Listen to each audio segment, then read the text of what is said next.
A quick one before our live stream starts. If you're not already subscribed to our YouTube channel, we go live there every day trading the markets, covering world news, and talking through setups in real time. Hit subscribe so you don't miss the next session.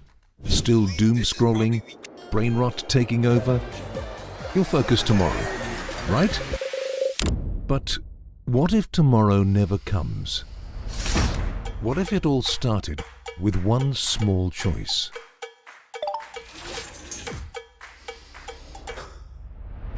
The world won't wait for you. Opportunity is moving right now. One decision is all it takes to shift your momentum. Fuel your mind and watch possibilities open up. Small wins stack up, focus sharpens, growth begins. Everything changes the moment you focus. Lock in and make the switch today. Bring your ambition into focus. Trade with Switch Markets. Are you still trading everything manually? More traders are moving to automation, running strategies 24/7, removing emotion, and staying consistent. Now with Switch Markets, you've got the tools to build and run your own automated trading systems, so your strategy delivers even when you're asleep. Meet Switch Markets, a broker for ambitious people who want to trade the financial markets. You mean that I can trade things like Forex, stocks, even gold with you? Yes, you can even trade the coffee bean market with us. What about digital currencies? Can I trade them too? Absolutely. Maybe now's your time to get in. Oh, and are you regulated? Yes, we are. And how easy is it to deposit and withdraw? Will you charge me any fees? It's easy. Deposit and withdraw instantly. Nice and simple. And unlike that guy, we won't grab any fees from you. Do you have a low spread trading account? We certainly do. Pick from our zero commission or our low spreads account. It's up to you. Okay then, what makes you so different from every other broker out there? Our 5-star rated real human customer support and our perks package worth thousands. No other broker can beat it. So, who did you say you were again? Switch to success. Trade with Switch Markets. Getting started in trading shouldn't be complicated. You can open an account, get set up, and be ready to go pretty quickly. Now, if you've been thinking about it, take a look. Click the link in the description below. You can even start with a free demo account. In trading, like climbing, the hardest step is to pause, hold, and trust your position. Ambition pulls you forward. Focus keeps you steady.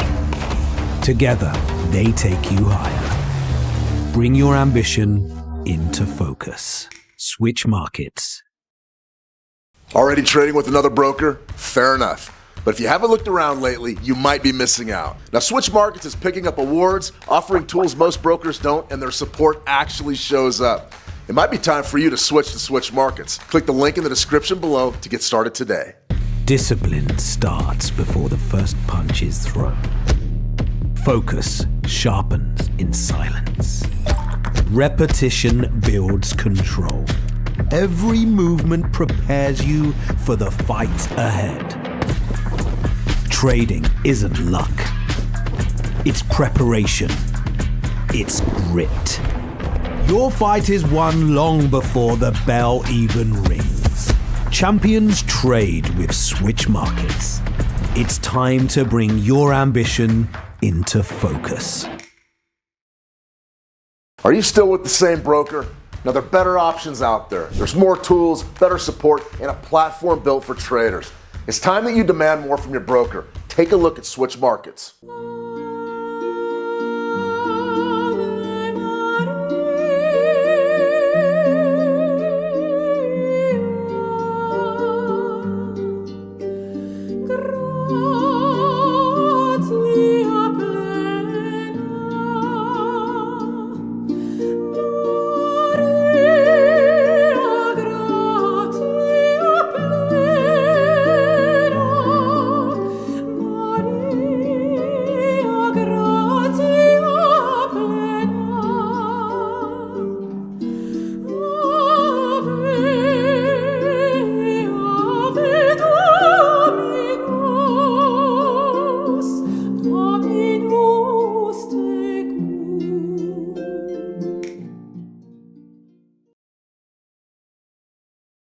Hello, everyone. Welcome back to the Trading Room. I'm Shane Vernier, and this is CPI Live. Today, we're going to cover the latest installation of the Consumer Price Index from the U.S. Bureau of Labor Statistics. We're going to go ahead and see exactly what they believe in.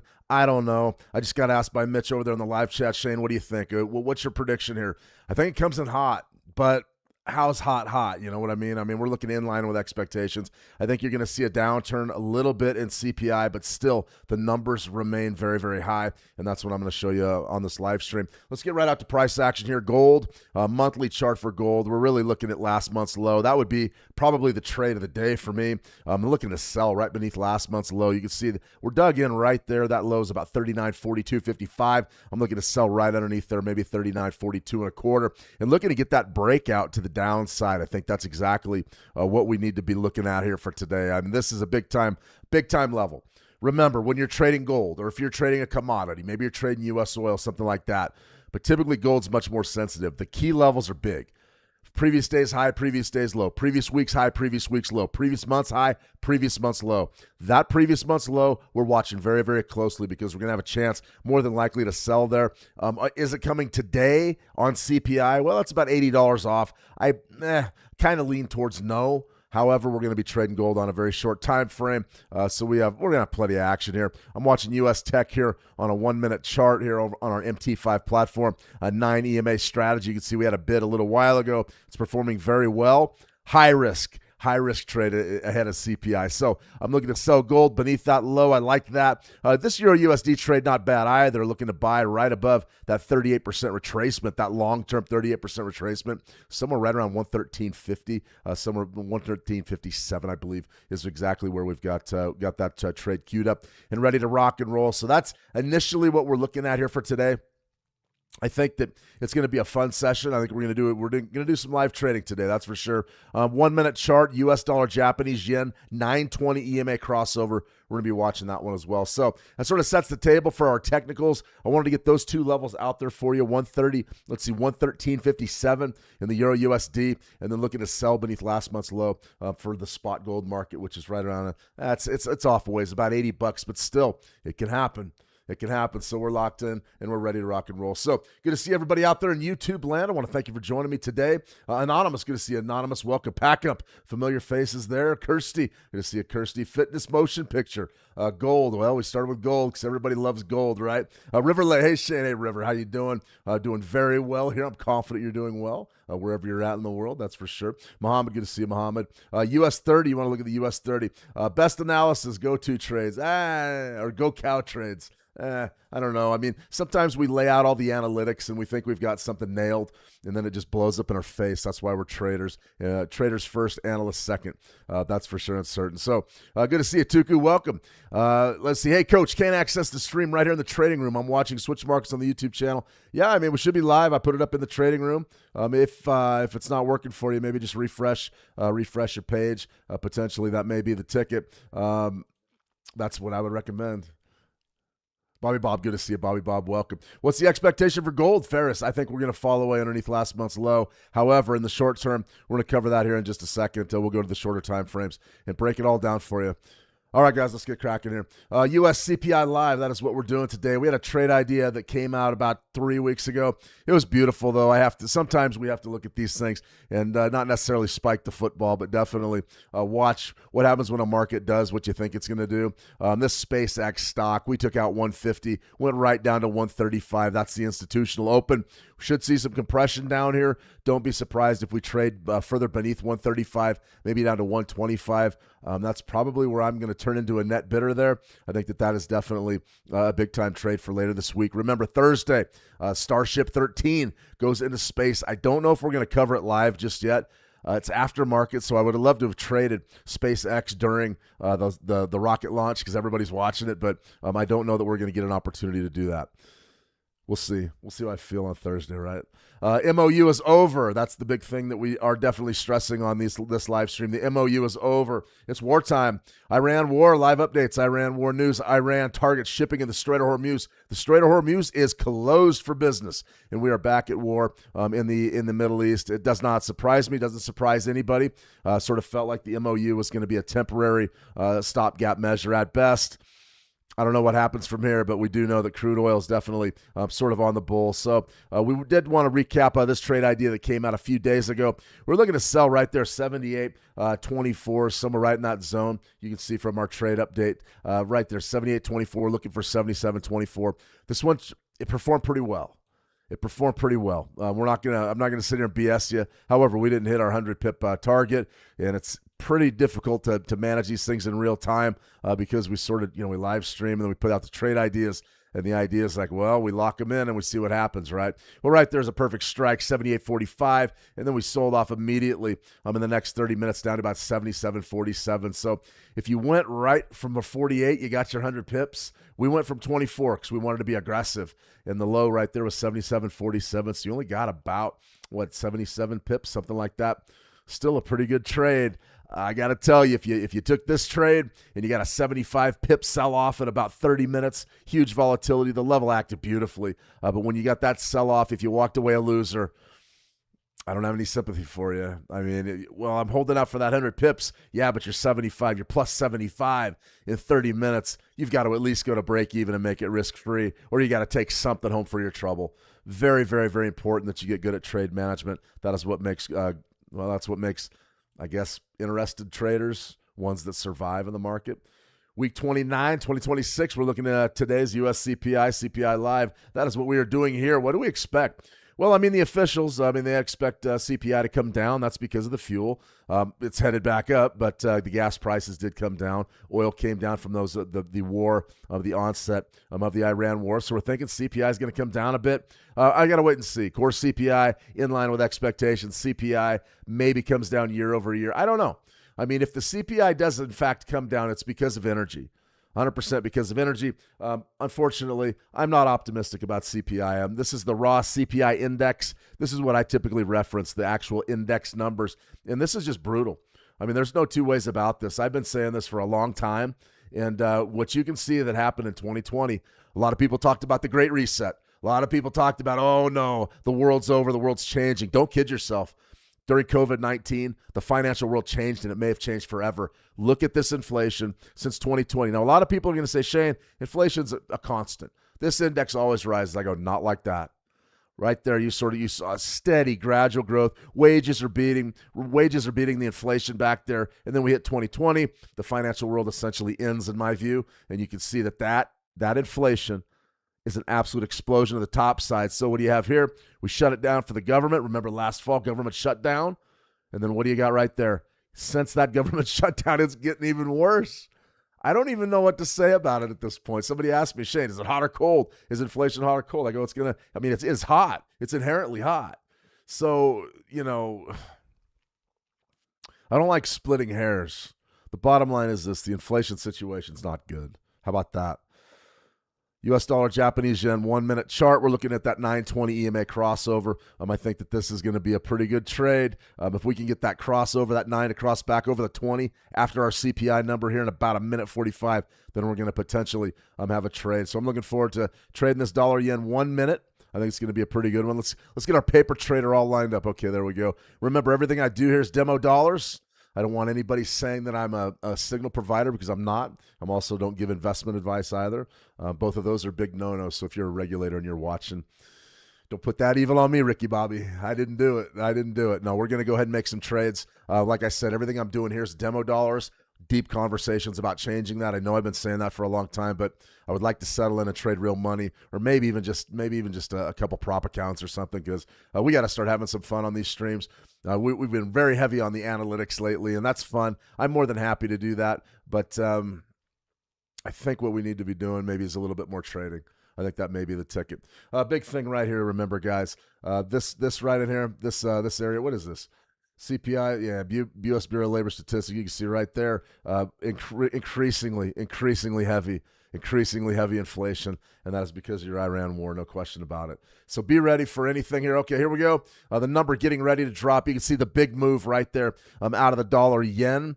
Dollar yen coming off right there, 162.15. Okay, that's a major explosion to the downside. So what are we seeing? We're seeing what? This is definitely dovish for the U.S. dollar. The Japanese yen putting on a show right now against the USD. Big move Big move, big move, big candle. That is what we call an account beater. That's one of those. Jeanette, good to see you, Jeanette. Welcome. You've got a nice big sell-off there. So now what do we do? Well, I'm going to look at the number here in a second. The number right now isn't overly important. What's important is that we're breaking down our technicals. Euro USD, did we get to our hot level? Nope, we bounced right off of that. It was earlier today. It looks like our downside support level is going to hold up just fine. And you can see, okay, now we're breaking to the bull. Let's get back over to that dollar yen. Big time movement here. 1 minute chart. So what are we thinking right now? Big dovish move. I'm looking right here at the Consumer Price Index summary. The CPI for all urban consumers decreased 0.4% on a seasonally adjusted basis in June after rising 0.5% in May. The U.S. Bureau of Labor Statistics reported today. This decline in all items index was the largest one-month decrease since April of 2020 when it fell 0.8%. Over the last 12 months, the all items index increased 3.5% before seasonal adjustment. Are these numbers real? CPI came down, decreased 0.4% on a seasonally adjusted basis in June after rising 0.5% in May. It's all about the fuel, guys. It's all about energy. There's going to be a lot of people spiking the football out there going, see, there's no inflation. There's no inflation. There's no inflation. Inflation's not growing. Come on now. It's a fugazi. It's artificial. We had the big bump in inflation when we came into the Iran war, and now what's happening? Well, what's happening is very simple. You're correcting the numbers. I can't wait to see the interest rate expectations. We're going to let that simmer for probably 15, 20 minutes, and then we're going to get in there and take a look at if in fact, with inflation decreasing like this, maybe Kevin Warsh takes those rate hikes off the table. Maybe the U.S. dollar gets smashed, right? So how would we trade this? I mean, of course, we want to cross over here potentially to trade. Let's get out to our 9 EMA strategy here on our MT5 platform. Okay, there was the big move. So basically that kind of number, that kind of CPI figure suggests inflation's coming way down, right? That's going to be bullish for your U.S. tech. U.S. stocks should put in a big day. They really should, just because that pressure of having that rate hike already baked into the cake. Now we're taking that rate hike off the table. What happens? Bullish risk assets. What happens to something like gold? What happened to our gold chart? Let's go to gold. Up and away. Why? Weaker dollar. U.S. dollar right now, we're not going to get our sell. We wanted that sell down there today. That would have been beautiful. We'd have nailed it. What do you have right here? Developing. DXY. Very, very good look at the DXY macro picture. What's happening? We're at the key level. We're at the inflection point. We're either going to tighten and drive this dollar higher and put pressure on risk assets across the board. Hey, even crypto's winning. Crypto hasn't done anything for seemingly all year. Hey, crypto's winning today. So now you've got compression right around 101.15. This is all about the dollar. It's all about the Benjamins. It's all about the dollar. And right now the dollar is losing market share because why? Because that inflation print suggests that maybe that rate hike, maybe those 2 rate hikes are coming off the board. So resistance right there at 101.15. That to me, that's the biggest number in baseball right there. I mean, that's a big one. 38%. If you do hold beneath that level, I have to believe that this long-term L formation is definitely valid. So something like that is definitely valid. Bearish formation. Trump's inaugurated. Big downtrend. We were expecting rate cuts. Still down in here. Haven't broken bullish yet. We'll wait and see. We'll wait and see exactly how this develops. Okay, let's go down. Let's pull our gold chart again. Really wanted that trade today. Really wanted it. Thought we had a chance to get it. Maybe later this week. 5-minute chart. You can see breaking high. Definitely breaking high. What do we want to do from a trading perspective? What could we do? Well, for me, it's very simple. We would run a Fibonacci retracement sequence. You can see sort of our macro zone. It doesn't really mean anything. 4,075. That's that long-term 50% level that we just pulled up on our monthly chart. So you got a monthly level there. You've sort of got, a bit of that's going to be your CPI bar. So we could definitely run something like this. We go Fibonacci's there. Oh, that's beautiful. We would love this. We would love this. I don't think we're that lucky. I don't think we're that lucky to get a shot at that 4,075 level. But if we got a pullback right now, that's money in the bank. A bid from there. Love it. Lines up perfectly. That suggests that there is a bit of there's a bit of rhyme to the reason. There's a bit of method to the madness. The fractals are in play. All of a sudden, you got a 1-minute Fibonacci that lines up with a monthly Fibonacci. Love it. So what do? I mean, we step up and try to trade it, but are we going to get an opportunity here? More than likely not. This market's moving higher. However, let's go ahead. We'll buy 76s. We can even be maybe more aggressive and buy 77.50s. Let's go ahead and take a shot, maybe right in there somewhere. Let's go ahead and buy. Let's go. We want a limit order, buy, and let's go ahead and throw that down. Do we get an opportunity there? Probably not. Probably not. I mean, this market's rocking and rolling to the top side. Do we have a chance? Maybe. 4,096. A little bit of compression at 4,100. Guys, don't forget your key numbers. There it is. 4,100. Let's go ahead and let that simmer for a minute. I got way behind on the live chat here. Is gold a buy or a sell? Buy Pish. Marcin, good to see you, Marcin. Welcome. Is gold a buy or a sell? For me, I would love to buy it right now, but I want to see a pullback. We've got to see a pullback. That's for sure. Let me see. Mookson, good to see you, Mookson. Welcome. Let me see. Gold, bearish or bullish? Bullish, man. Bullish. What's about gold? Bullish them all. ADC, bullish. Mitch, amazing, Mitch. Yeah, I'm not kidding you. That's pretty good. Okay, we got an opportunity here, potentially. Would love it right now. What's my TP going to be? This would be one where I would say you could shoot for the moon, something like that. We're not going to. I'm going to look for a bump. I'm going to look for a bump right up there, probably right around 82. We'll shoot for 85. Should get it. If we're fortunate enough to get filled down there, this is one of those trades that we're going to give a few minutes. Not going to bail on it. Stop loss is going to be dynamic, meaning we're going to manage it once we get in the trade. We'll show you exactly how to do that. I want to see that initial push down. We may be too aggressive here at 77, but I want to be long. If we get a chance to do that, then it may be very, very good for us. We will manage risk, though, of course. 1% to 3% on any given trade. 5% if you're aggressive. 7% if you're a wild person like me. And that's okay. Nothing wrong with that. 7%, remember, if you're putting 7% of your account balance down, of your real money account, it doesn't take very many losses in a row to really, really hurt you. So remember, 7% trade per trade. You lose 3 or 4 in a row, and it does happen. You lose 3 or 4 in a row, you're in a world of hurt. That puts you in a really precarious position. I believe we have a shot to get this. I love this trade. Let's see exactly what happens here. What we're looking for here, the concept is very simple. We're looking for buy-side liquidity with our fractal sort of acting as standing tall as our entry, the reason we get in. Our compelling reason to dive into the market is going to be our support levels here. Now, the fundamentals are playing out beautifully. Could we get whacked here? Of course we could get whacked. This chain is extremely thin down here, but there should be some bids. There should be some buy-side liquidity there, and we're going to have an opportunity potentially, it looks like, to get it right now. I mean, it's coming right now. That would be absolutely fantastic. We're going to switch over to the U.S. Tech CFD here over at Switch Markets on our MT5. We just heard, all right there was the signal. We're going to go ahead and send this one short, one-click trading. Let's go ahead and sell it. Okay, there's your sell. Market sort of blowing up against us. That's okay. We're fighting a bit of a trend, I would say. This is real similar to what we want to have happen with gold. Let's go ahead and let this one sit for a while. 1 minute chart, you probably could extend like that and just bet that we fill in, something like that. Or you could play it extremely tight. You could say, okay, I'm going to put my stop loss right down here, and we're just going to put this in for a very, very, very tight scalp. I really don't mind either approach. Personally, I think fighting the trend, I would just look for this scalp. That would be the deal. I would be looking for that scalp, and if we get stopped out, fine. It's not much money. It's one of those you could take a shot where if we do fill in this chain, then we do get paid off. As far as I'm concerned, 1 minute, 2 minute, it would really have to come down and fill us up now. I'm not so sure that's going to happen, but we'll wait and see how that goes. All right, okay, don't do this to me. Don't do this to me, gold.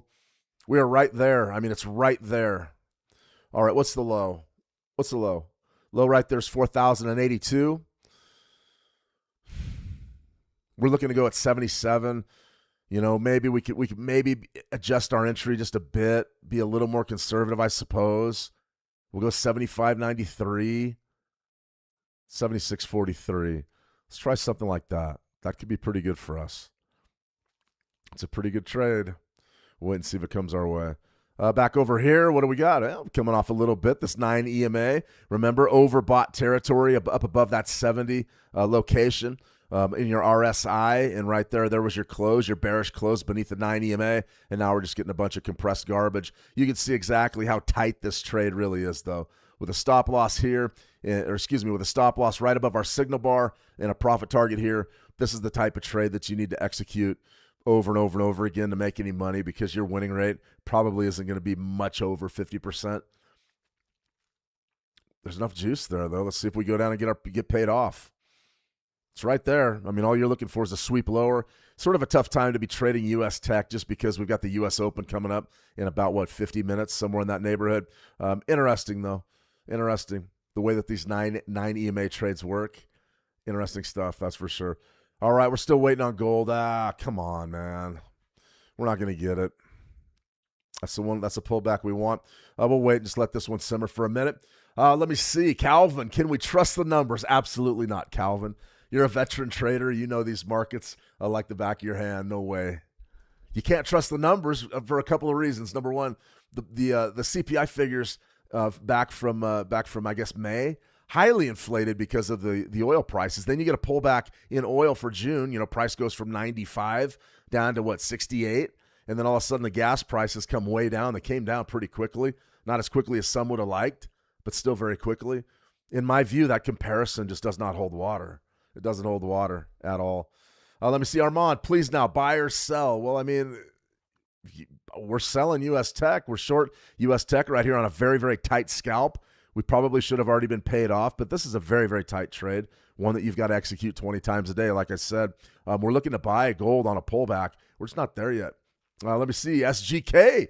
Hello. How you been? It's been a long time. Good to see you, SGK. Welcome back. Welcome back to the party. Appreciate you guys dropping in. This is a big event. I'm going to break down more of what it means here in a second. I'm waiting to see the mainstream media and how they pick it up and run with it. I'm interested to see that. I think it could be one of those days where, there's got to already be a Truth Social post out. There has to be. But, CPI comes down, never, basically. What does it mean when you're back at war in the Gulf? The Strait of Hormuz is closed again. How can you hold these CPI figures? It's going to be tough. It's going to be really tough. You see right there, nice compression, though. Just the market just dries up. A lot of times that's what you see with moving average trading. All of a sudden, that moving average becomes a magnet. You can't really deviate from it. Looks like you're going to break higher. I would expect us to break higher and get taken out just because of that fundamental. We should have gotten paid off on one of those, and now it looks like it's going to go against us and stop us out. We'll see. We'll see how it works. Very, very tight trade, though. Very, very tight. I don't mind it. This is one of those where if you get whacked, oh, well. You're not losing the ranch. You're not really losing the ranch. That's for sure. That's price action, though. All right, let's get back over to our gold market. Gold right here. Still love the level. Really do. Right there. That would probably be my bid for the rest of the day. Even if we push higher and blow the Fibonacci sequence up, probably bidding that long-term monthly level right around 75s is probably a pretty good idea. Going to be tough for us to lose there. I know that. The question is do we get filled? That's the big thing. Anonymous, I miss gold. Yeah, we haven't missed it yet. But we're getting there. But we're certainly getting there. This is the one we wanted. We wanted that juicy rebound off of the nice spike high, come right down there and fill us up, and we're in fantastic position. In an absolutely fantastic position, no question about it. All right, let's get back on over here. You can see, okay, there's a 920 EMA crossover. Let's get back to our dollar yen. Okay, this is essentially, what you're looking at. You're waiting for this 1 minute chart. You're waiting for this 9 to cross back up over the 20, and that's going to be your long. So there's really not much question about that. That would be essentially when you would think that this downward move is over. Let's run some Fibonacci's here from the top of the queue. There it is. That's exactly what we wanted on gold. Right there, sort of your spike. We could bring this down and just make it a CPI range, and that's fine too. You can see it's very tight in there. You could have easily made a few pips on that trade if you wanted to do the entire wave. I don't mind that either. I would be focused on the CPI bar, though, because that is when the volume came into the game. Right there, nice big sell-off, retracement, stagnated right around 38%. Inherently difficult to trade Forex pairs on a 1 minute chart. Inherently. Don't recommend it. If I was trading the 920 today, dollar yen, I really don't care if it rebounds. If it rebounds and goes back up, great. 5 minute chart. This would probably be the one I'd be watching probably until the end of the London U.S. crossover, the London-New York crossover. Once you get to the end of that, it's going to be really tough. These markets are going to dry up. You see how fast the liquidity is sort of leaving right now. This is one of those things that just sort of happens. We have to deal with it. Big spike of volume steadily going down. You might get a little bit of a resurgence on the U.S. Open. But as far as what we're looking at right now, it's really tough to go against the trend, which is driven by the fundamentals. That's big. That's absolutely big. So just sort of a look at the CPI release if you guys want to see it. I'll go ahead and drop this in the live chat in both the How to Trade community and over on the YouTube channels. But you definitely can see this if you want to read it. Reads like stereo instructions, but you can see right there. Consumer Price Index for all urban consumers decreased 0.4% on a seasonally adjusted basis in June. Interesting. Let's go ahead and have a look. This will be our trading economics view, and there it is. There's your pullback. Everybody's going crazy on Wall Street right now. Oh, it's a pullback. It's a pullback. Okay. Here's what I would recommend. I would say, okay, May was definitely hot. Why was it hot? It was hot because of the fuel. No question about it. Energy. Big rally there, right? And then a pullback. Was this number real? It's inflated. The inflation number's inflated. I know that's genius, right? But it really is. So the question becomes, take a look at this May figure. Okay, let's maybe throw that out. How about the June figure? Very, very high compared to what? Pre-war levels. Theoretically, if these wartime CPIs are truly artificial, then we will see a trend that'll take us probably down in here somewhere over the next several months if the inflation's controlled. But this right here shows you, war begins. Boom, boom. Gets bad. Pullback here. Why? Oil goes down. Natural gas is at 2.8. Explain that. Riddle me that one. It's at 2.8. Oil's $80, which, probably isn't the worst. It could be. It could be a heck of a lot worse. Okay, here we go. Getting sidetracked. Okay, here we got a potential move here in gold. Down to 85. Nice break. In any case, what I was saying is your oil right around $80. It's not too bad considering, you're at war in the Middle East. But you definitely need to be watching oil very, very closely. Okay, here comes our trade. All right, we're right down there at 76. We could get this any minute right now. It's like watching paint dry, though. Good trading is boring. I hate to break it to everybody. If you're doing trading right, it typically is boring. Your money management's dialed in. You just sit around and wait for your setups.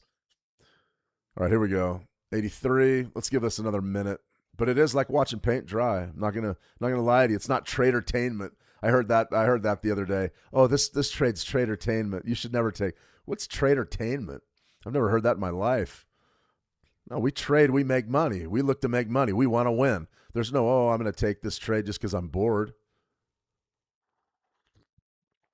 At least I don't understand that philosophy. Now, maybe I'm wrong. I could be wrong.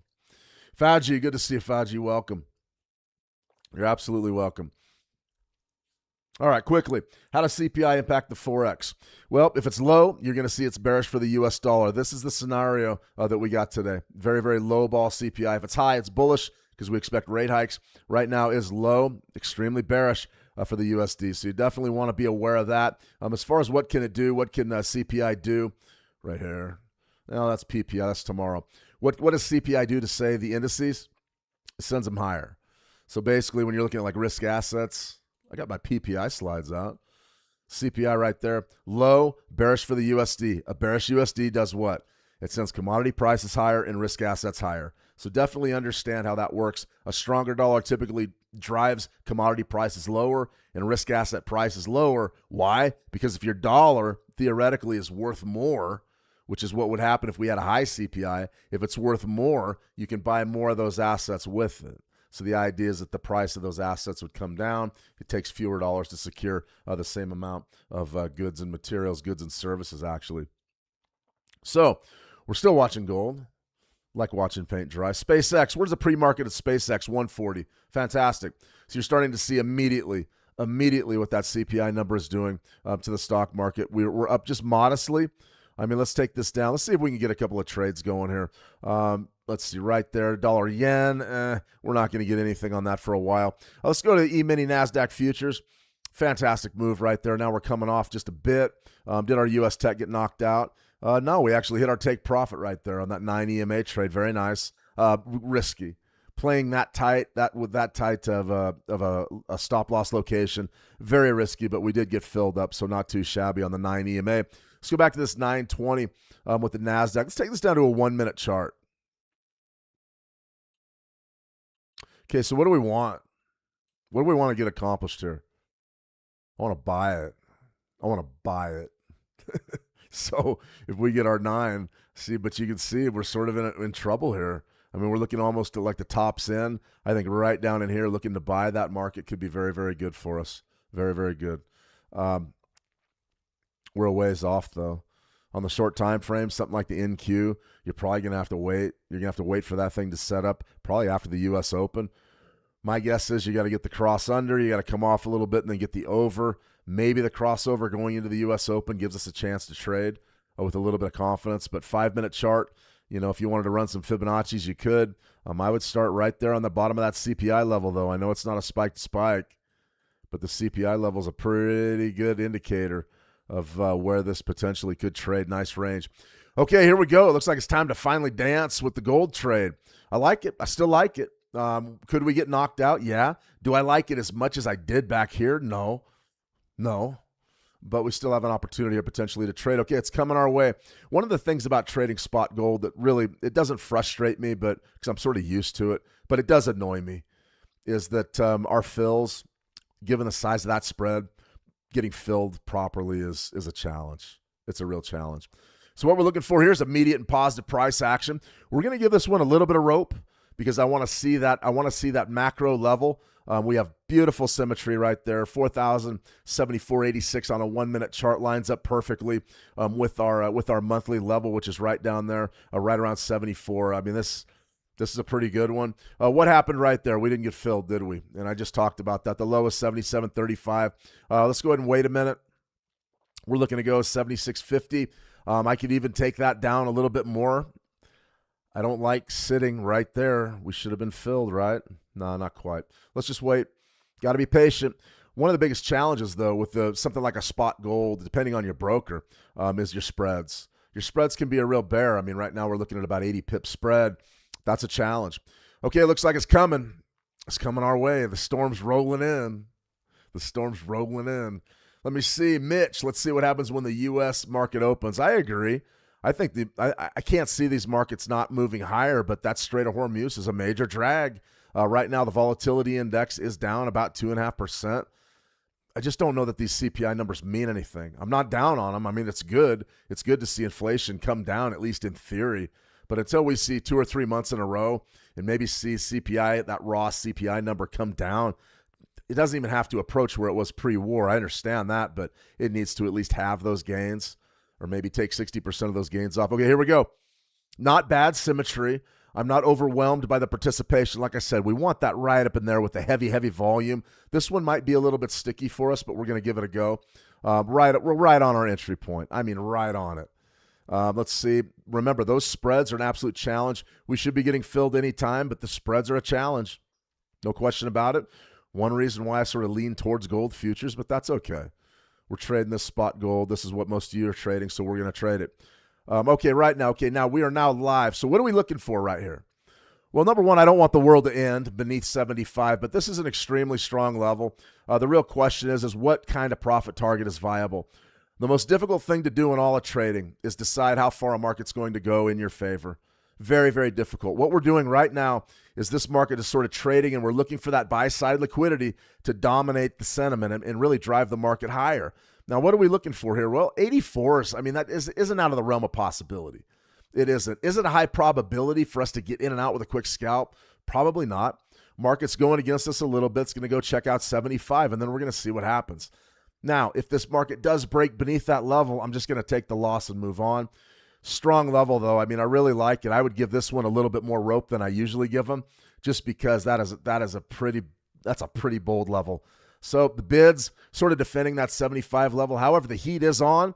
You can see right in here, we've got that very thin chain. So the question is the buy-side liquidity there? Do we have a chance potentially to win? And you can see right there, the sells are definitely winning the game. We're down about, what, 3 something, somewhere in there. Let's give this a few minutes and let it simmer. What we don't want to do is we don't want this trade just to get away from us. And one of the hardest things that you really have to deal with when you're trading live like this and you're trading something that is in a big-time economic event and a lot of heat in the market, getting out can be a problem. When do I know this trade's over? Well, I mean, there's all sorts of different barometers I can use. I could use symmetry. I mean, I could even cut it off right there. I could put the stop loss right beneath that 1 minute bar, take the loss and let it go. Personally, I see the fight really developing right around 75. So we rotated back higher. We couldn't get back above 75. That's not a good sign. That is not a good sign. However, let's just wait and see where the bidders are. We've got 5 minutes until the 9 a.m. Eastern. Typically, you're going to see a little bit of you're going to see some participation come in at the half hour. Still about 30 minutes before the U.S. Open. Market definitely consolidating right around our key level, right around that 75 zone. And now we're getting compressed. So in one respect, the compression doesn't scare me a whole lot. However, there's no question about it. That buy side liquidity, that sweep higher that we were looking for to make the easy money, it's not there. We already know that. Why? This is minute number 3 in the trade. We haven't seen it. Now, could a big block order come in at 4,075 and really smash us up to the promised land? It could. What's our best course of action? Right now, we failed twice at 75. That means that the asks are dominating sentiment at 75. What do we do now? It's starting to get a little bit hairy. We can ride it out. We can attempt to ride this for the next several minutes, the next 5 minutes or so, and just see what happens. The problem is that's inherently risky. Right now, I'm getting to the point where really don't like it. Starting to really not like it. We got a bit of a bounce off of 75, right up there to about 76.32, but this area, this zone, did not behave the way that we thought it was. So if it doesn't, what do we need to do? You can start to see the market is creeping down. It's filling this chain in. Where are the bidders going to come from? Is it a good idea for me to stay long right now? I'd start looking for the door. Now, the retracement, I mean, there are bidders in this market. There's no question about it. Gold right now for the session is up about 1.82%. So we are sort of running with the pressure. The problem is our key level didn't really work. 75, that's a macro zone. We should have got more bids there. However, the ranges are big. So if we wanted to sit here and try to wait this out thinking we're going to get a rotation, maybe back up to 85, it is very possible. Very, very possible. Is it probable at this point? In the next several minutes, I would have to say probably no. What do? We have to start looking for the door. As much as I hate to pull the plug on this thing, we got to start figuring a way out of this. So we've got a couple of options. Number one, we can set our stop loss beneath the 4,066 level. Then we're going to have to adjust our profit target up here somewhere so it's worth our risk. It's not a bad thing as long as we can afford it. The other thing we could do is put our stop loss right down here and sort of leave the trade where it is, somewhere right in this zone, maybe 86. Do all this on the fly. You'll notice we have time to make these decisions. Do we make the right decision? Well, we're getting compressed again. I want to hold it. I want to hold it for the next 2 minutes and into that 7 or that 9 a.m. Eastern. That's where I want to start thinking about my exit. So let's go ahead and let it bleed. The problem with letting it bleed is it could get very expensive. Right now we're down 681, 680. Doesn't look good. Symmetry, definitely compressed right around our key zone. We just didn't get the love. We didn't get the kick we needed off of 75. Is the trade over yet? It's not over yet. 512 Eli says hold. Says hold it. Let's wait and have a look. I want to hold it here for the next 3 or 4 minutes. Okay. I mean, that's what we're looking for, but we haven't done anything yet. Put yourself in this trade mentally. If you're not already in it on demo or something, put yourself in it mentally. What just happened? We know we've got fundamentals on our side. We know we're running with the broader trend. The problem that we're having is staying power. Do we have staying power? All right, we're back to break even. What can we do right now? We cut our losses. Everybody goes home. You didn't lose anything now. You're back up to break even. The market is back to our levels, though. This is where we want to see where the bidders are. Are the bidders there? Are the bidders there at 75? They better be. They better be there right now, or else we're going to have to get out. Okay, now we're starting to pick up a few bids. This trade's starting to go a little bit positive. What should we do with our profit target? Should we adjust it? Should we bring it down? I don't advise bringing it down. We already took the draw down here. We need to hold. We need to stick to our guns and try to get paid off for our trouble. Okay, right now it's 9 a.m. Eastern. So we just flipped over the half hour. What do we need to do with our stop loss now? It's non-negotiable now. We've got to put some protection down. If we trade beneath that last low down there, we're going to get wiped. I'm cutting it right there. We need to see bids right now. Now, we've given this trade every opportunity to succeed. Every opportunity. We had the initial, looking for the easy money there, looking for the bounce, didn't get it. We waited this out right here. We waited out sort of this little chart pattern on the 1 minute. We're still in it. Now we've got our protection down. We're not putting it one tick down there. We're going to pad it a few ticks, give ourselves a little bit of room to work. Is this worth our time? Well, we're looking for about $1,000 up there at 86. If I want to bring it back down to that 84 level, we certainly can. This thing hasn't gone positive really yet, though. Don't feel real good about it. I know the next 30 minutes ahead of the U.S. Open, we're either going to be in or out probably in the next 3 minutes. So we're watching this trade simmer. We're still getting stuck. Now we're starting to break positive. Do we shoot for the top of market structure? Try to make this thing a real winner. Now it's starting to break positive. Now the number one mistake everybody makes is the same thing. Right now they go, okay, I'm going to take the profit. I've done it myself. The problem is if you consistently take draws like that and cut this thing off before it pays you, it's going to be really difficult to be long-term profitable. There's no question about it. You've got to stick to your guns. Right now, we've got sort of a 1-to-1 trade going there. In this instance, I wouldn't even care if you went up here and you were shooting for a 1-to-2. I mean, I can get into that. I can say, okay, I get into that. That means it's worth our money. Personally, I'm going to stick to my original guns, which were right around 84, somewhere right in there, right beneath that 85 handle, somewhere right in that zone, and we're going to look for roughly a 1-to-1. So 85, somewhere right in that zone. Now we're getting the kick. 30-minute chart kicks over. Now we're at 9 a.m. Eastern. Now what do I do? Now this thing's really starting to pay us. Really starting to look good. You're up 600. Do we sit here and do we wait? Do we let it bleed? As much as it hurts, you need to. You need to. Do we go to break even here? It's pretty tight. The question you have to really ask yourself is if you're going to go to break even, is it worth it over time? How many times are you going to get stopped out at break even versus how many times are you going to take that initial loss versus how many times do you hit your take profit? That's where back testing, that's where AI can help you, actually getting in and managing ticks, counting ticks. That can help you. Okay, right now, what's our thought process? We're at 4,082, we're at 83, we're looking at 85s. Should we get out? Should we take it? This may be one of those times where you just turn your charts off and go do something else because this right here is hard. This is hard. I mean, we're up 600 and now we're up only 3, and now that market's coming down. Now it's coming down. It's coming right back down to our level. The question becomes, do we hold or do we take it? We're going to hold it. We're going to play this thing out, but take a look at that swing. If we get knocked here, we're going to lose 860, and we were just up, 600? That's a $1,400 swing. That's not just an $800 loss. That's giving back $600. Definitely got to watch it. Now you're down to break even. Where are the bidders at? Are we going to get any love? Could be in big trouble here. Bullwheat. Oh, bullwheat shootout. Shout out for bullwheat. All right, I'll give you a shout out, bullwheat. What are we doing now? We're down to break even again. The psychology, if you're going to work on any certain part of your game, I mean, I can teach you how to use Fibonacci's. I can teach you how to use moving averages. I can't teach the psychology. Now, if you're the type of trader that's cool with that kind of a swing, that's a $1,400 swing right there. If we lose this, it looks like we could lose. We could definitely lose. Is the liquidity still there at 75? It's questionable. It's really questionable. What do we do? TP now? Well, it looks like we're going to get whacked. You don't think that's a heartbreaker, huh? Now, this right here is why a lot of traders will do this. You'll see a lot of this on YouTube. You'll see a lot of that. They'll go, well, even if we get hit, we still had a 1-to-3 on there. We don't have to win very often. I go, yeah, but I mean, we really should have been paid right there. So what was wrong? 84, let's go right there. Market's coming back down. It doesn't look good. It doesn't look good.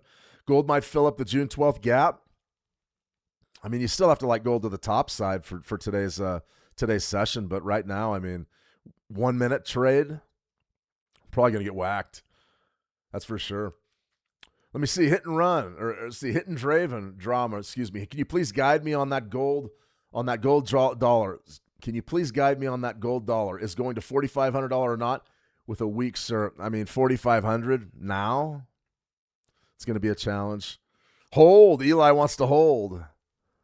I mean, it is what it is. We've already made our decision, right? That's our trade. Is it bad luck? If you want to be a trader, get used to it.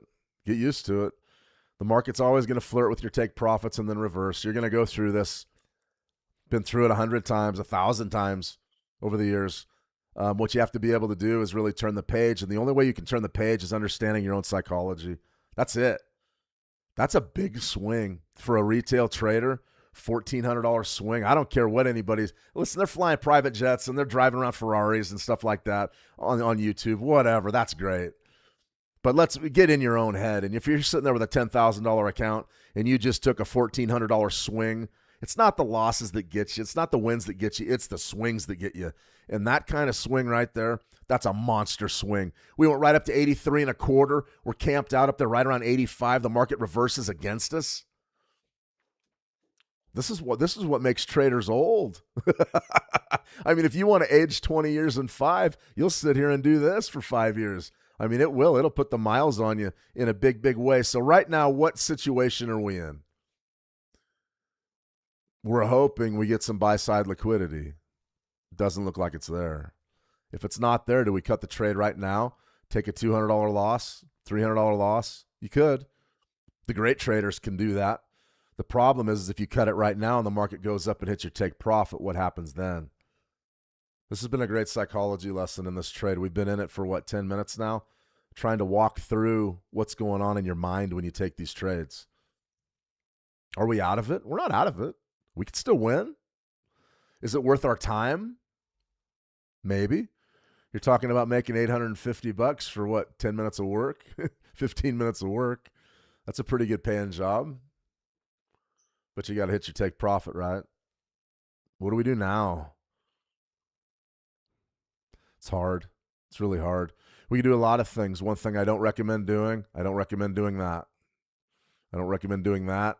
I don't recommend doing that. Put that sucker right there. Right in that zone. If you wanted to extend your profit target, I would say you can do that and get away with it. I don't have a problem with that. I really don't. What I have a problem with is moving the stop loss down. If you move the stop loss down, you're going to find yourself backpedaling. You don't want to do that. At least right now, we're kind of on offense. So I'm going to bring it right back down. We're going to stick with our original trade, right around a 1-to-1. I want to be beneath 85, though. I don't want to mess with 85. Okay, market coming back our way. Anybody else getting the roller coaster here? Oh, we're up, we're down, we're up, we're down, we're up, we're down. You know, what does it all mean? Let's let it simmer. We've come this far with it. Let's let it simmer for a minute.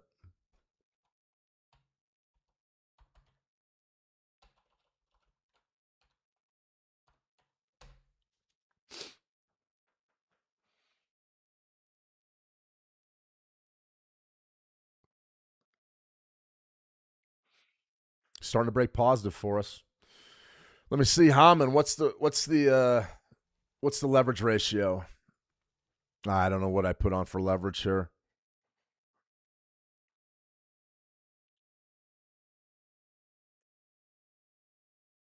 About $1 a tick, so that'll be 500 to 1. Can't get away with that in the States. I was spot gold. We would have to be trading gold futures, but still, I mean, really like that level. It's not performing the way that I was hoping, though, and hoping you find yourself hoping you're going to lose. Still, though, I mean, the bidders are there. They are protecting 75. You know, you're up about 300. I mean, do you take the money now? Theoretically, we could move our stop up beneath this spike low, this swing low here, and look to make this a smaller trade. I'm not going to do that. 1 minute chart, very, very difficult. So we're about 10 minutes after. So we're about 9:10 a.m. Eastern. We've got 20 minutes until the open. We know that this trade is going to be decided probably on the open or maybe before that. Be a very difficult one to keep holding. I'll be honest with you, the longer we're in this, the less I like it. We've got a couple of positive pops, though. We've had 2 opportunities to take money off the table. let's just go ahead and wait and see how it pans out. That's it. Let me see. It means consolidation. Yeah, I mean, pretty much, Eli. And one of the things that we get caught up in when we're looking at a 1-minute chart is consolidation, right? We start to think that these moves are bigger than they are. They're not. Back it off to a 5-minute chart. Look at what we're dealing with. Looks good on the 5-minute, doesn't it? Looks pretty good there. How about the 30-minute? How small is it? See that? Look at how small that is. I mean, there really is no excuse not to get up there and fill that up. That's 30-minute chart. So essentially what we're doing is we're betting symmetry. We're betting that this bar forms up here as opposed to forming back down in here into that CPI range, which I think is a pretty good wager. But, I mean, we aren't asking for very much at all up there. Maybe we should ask for more. Maybe we should look for a new daily high or something like that and really try to make a lot of money on the trade. For me, I mean, I'm giving you a lot of options because I want you guys to think. I want you to think about what you're doing while you're in the market. That's when it matters. The rest of it, you know, anybody can sit here and use moving averages. Anybody can use Fibonacci's. Being able to read price action and your emotions while you're in the trade is what it's all about. So what's happening now? Market's drying up and waiting for the open. Does that make us vulnerable? In a big, big way, it makes us vulnerable. You're going to see a flood of volume come into the market in about 19 minutes. We want to be out of this thing by then. Is it going to happen? Probably not. You're just consolidating. You need another sweep and a kick higher. Very, very difficult to get right now. That's my opinion. All right, guys, let's go ahead and take a look. That chart's killing me. I'll get back to it. Consumer prices rose 3.5% annually in June, less than expected as energy prices eased. That is the big headline. Remember energy prices. They must have heard us talking, right? You see the consumer price index fell a seasonally adjusted 0.4% for the month, bringing the annual inflation rate down to 3.5%. Wall Street had expected a 2% or a 0.2% monthly decline and a 3% annual level. The monthly drop was the largest since April of 2020. What happened in April of 2020? COVID, March of 2020, April of 2020. That's why I don't believe these numbers are real today. I don't believe them. I'm sorry. I mean, they're what we call a fugazi. We're not comparing normal conditions. The war conditions definitely skewed these. Core inflation, which excludes food and energy, was flat on the month. Okay, that's a good sign. Putting the 12-month rate at 2.6%. The consensus forecast was for respective increases of 0.2 and 2.9%. The easing of prices came from a big decline in energy. Yeah. And an easing in services costs, particularly for housing. So there you have it. I don't know about service costs for housing, whatever that is. We would have to look into it. But that is sort of what we're seeing, the all items year-over-year change, right? And you can see right, 2021, and then what that followed a major spike. And then you came back down, and then we're sort of a little bit of a decrease. Core inflation was flat on the month, putting the 12-month rate at 2.6%. The consensus forecast for respective increases of 0.2%, 2.9%, the May level. So, okay, here we go. Our market broke against us. And this is exactly what, I mean, this is trading. You know, what do you do with it now? I mean, we're sort of pot committed. We just got to take the loss on it. But this trade had a lot of promise. You know, if we wanted to really gamble, we could open up the floodgates. I have no intention of doing that. Because let's say you move your stop loss down here. Maybe you even put it down here beneath 50. This thing could easily fill in that CPI level on the U.S. Open. Your first loss is your best loss. You don't want to be twisted in the wind down here from 4,000 and a quarter when we're long from 40.75s just because there's a big sweep of liquidity, sell-side liquidity on the U.S. Open. You don't want to do that. So as bad as it's going to hurt, we're going to chalk this up probably as a loss, it looks like to me, unless we get another bullish bump. But we got to see some movement here. Notice the Bollinger Bands wide open here off of our big volatility, and now we're just sort of crunching down and getting into a situation where we're probably going to lose. And that swing, you know, the swings are what gets you, guys. It's not the losses that get you. It's the swings. Let me see. 512 Eli, think about the goal for the day and then set the goals. Yeah, I mean, and that would figure into your trade as well. You know, if your goal is to walk away with your 850, you probably just let this one go, and this is your trade. You're going with, I like my numbers. My numbers have held up pretty well for the past half hour or so, 25 minutes, but you can see that things are changing here. And it's really hard. It's tight in there. It's tough. We maybe could adjust the stop loss down, but I just, believe me, over the long haul, just cutting these types of things off is going to put you in a great position. So we'll see. We'll see if that gets a kick higher. But in any case, back to our inflation numbers, you can see exactly what's happened here. So what do we want? June finally brought some relief on inflation, said Heather Long, chief economist at Navy Federal Credit Union. This takes the pressure off the Federal Reserve and allows the central bank to wait and see what happens. The concern is that the relief will be short-lived as the war in Iran restarts. Yeah, we talked about all that. So what does all this mean? It means we've got to go to the CME. CME Fed Watch Index. What now? Give me a fresh read. 84.5% say that we're going to be holding firm. That's down about 10% from what, yesterday? Yeah, yesterday. So pretty good shift in sentiment after the CPI numbers. Let's go to the end of the year. Where's life at the end of the year? What do we have? That distribution starting to skew a little bit to the left, but not really. Now we're starting to say maybe only one rate hike. Still pricing in about what, an 80% chance of at least a 25 basis point rate hike? Something like that.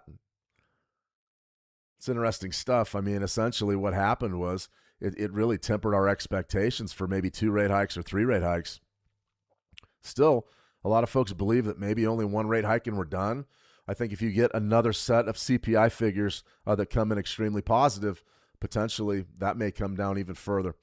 All right, guys, we're getting a bullish bump here from our support zone. Let's see if we can finish the job this time. We've come up twice. We've got after it twice. And we just haven't quite got this trade to do anything really for us. It's been frustrating more than anything. This is trading, though. Bollinger Bands go from wide open to very, very tight. That signals consolidation, as we just heard in the live chat. The real question is do we kick higher and get our money or not? Psychologically, we've come this far with it. So in one respect, like Eli just said, think about your goal for the day. What if your goal is only a couple of $100? What if you're shooting for $250 or maybe even $185? I guess you could meet your goal right now. The problem with that type of thinking is you already took the massive draw. I mean, realistically, we already took a draw that was about $600. So we need to be getting paid. We need to be getting paid for our time here. Remember, that initial risk, just because it didn't get us doesn't mean we didn't take it. We took the initial risk. So we've got to be in a position here potentially to get this kick higher and see if we get paid off. So right now, we're holding. We're holding. Let me see. HM, your fund. Sorry, Bull, I don't follow you. HM, your fund. Do I run a hedge fund? No, I don't run a hedge fund. In your ACC, I have no idea what that means. Oh, in my account. Okay. HM in my account. I don't know what is HM. Got a lot of crude oil in it. And see, there's your retracement. So the good news is the buyers are starting to win here, but it's fickle. It's really fickle. We're not getting the follow through to the top side we should easily get. With ranges this big, it should not be a problem to trade up to 4,084. I mean, these are big ranges, and we're just sort of consolidating right around 75. This one's going to depend on the U.S. Open. You're either going to get a positive break or not. That makes it a gamble. We're in gambling mode. How much is in my account? Yeah, I'm not telling you that. Which account? Got prop accounts. I got live accounts. Which account? This account here is demo dollars, so I don't know. There's like $5 million in there. For me, though, personally, my account balance, I don't like talking too much about it. I will tell you that I go in incrementally, though. So at one time, there's not more than 25 grand in the account. We're not influencers here. I'm not going to sit here and tell you I'm $1 million trader because I'm not. But I believe in being smart, incremental with the deposits into the account. There is such thing as counterparty risk. And when something bad happens to the brokerages, you got to really watch yourself because you're the last one to get paid. Basically, you have to file a lawsuit and stand in line with the other creditors. Not a good feeling. When I first broke into the market, the trading group I was with lost money with MF Global. When MF Global crashed, futures broker here in the States, that was about 2010. That cost $50,000. Oh, don't worry, you're going to get your money. Nobody gets their money. Partial payouts at best. That was a $50,000 loss for the trading group. So that was something I always recommend is stay within your means. Yeah, I have several funded accounts, Bull. Several funded accounts and live market or my real money accounts. I prefer trading real cash over prop. I do. I like being paid for my time. The easy thing about prop, though, is if you're in this trade, you just let it twist. Who cares? It's their money, right? That's the way. Let me see. Is it gold futures? No, this is spot gold.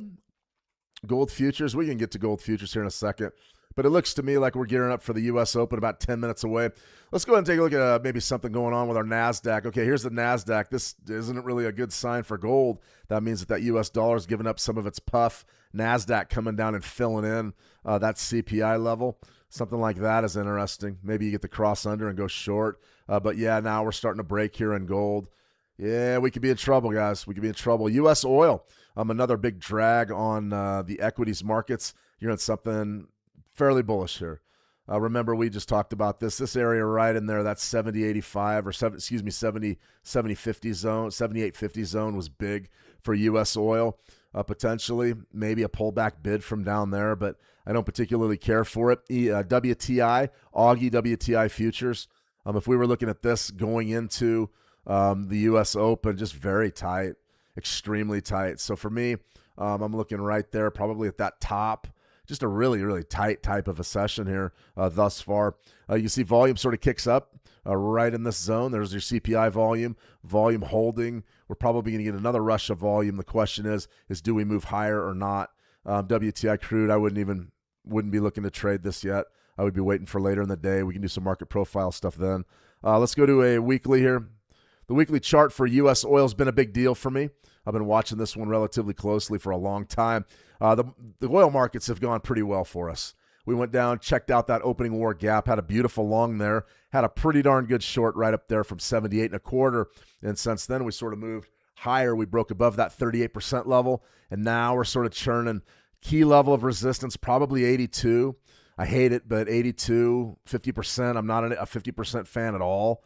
But it does coincide with our 13-week EMAs. It's right out 82.16, and that zone potentially could be a sort of our next port of call. I would be looking at 82s. 85.56 is a great one. That would be the resistance zone for me.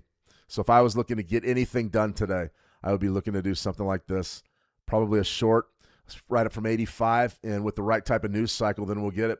Let me see. Gold is moving. Yeah, it's not moving far enough for me, Eli. We're going into the U.S. Open. We're officially gambling on that one.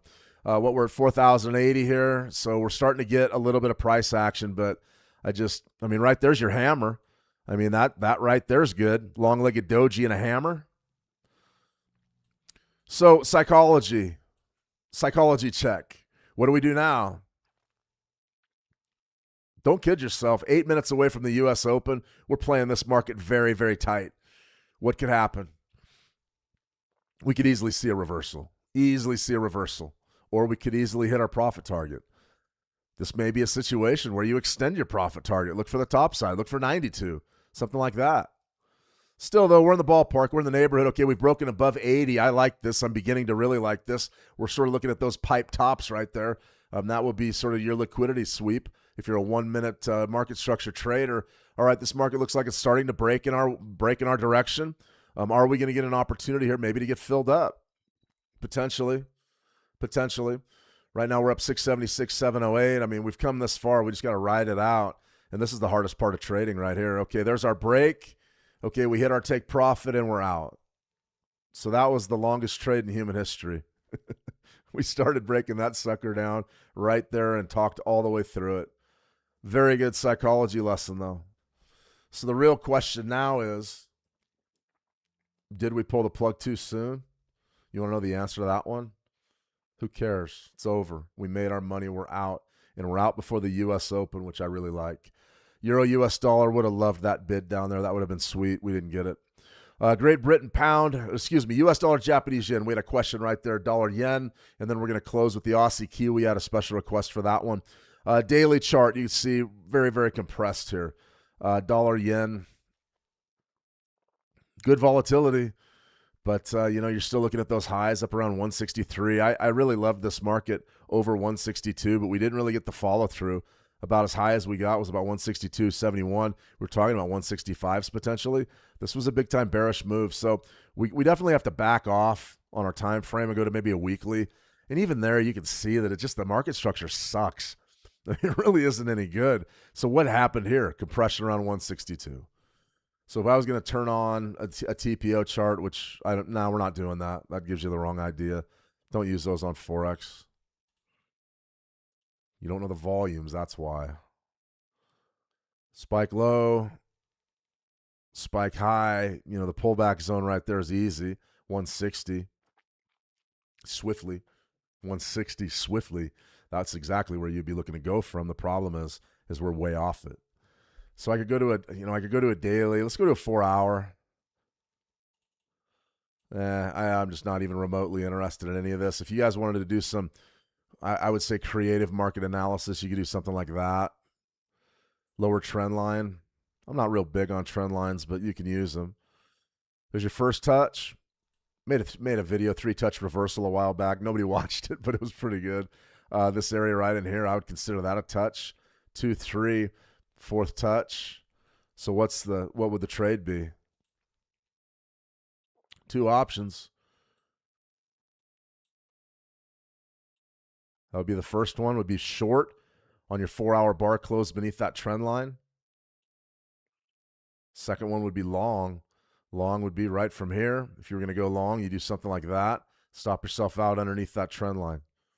You could do it. If I was doing it, I would be looking for the trend line reversal. A lot of times you get much better follow through on those. So wherever this bar is to close down here, then you would just be looking to get maybe a retracement like that. Stop yourself out up there. Sort of a position trade. 4-hour chart, though, we definitely could be looking at the trend lines. It's not bad. Not bad. 512 Eli, nice trade. I don't know, man. I'm not really too into those trades. I wanted it right there. I wanted it in and out. The market smiled on us, though. So we've got 2 winners. 9 EMA on the U.S. Tech. That was beautiful. You remember that one? Seems like a lifetime ago, but it was there.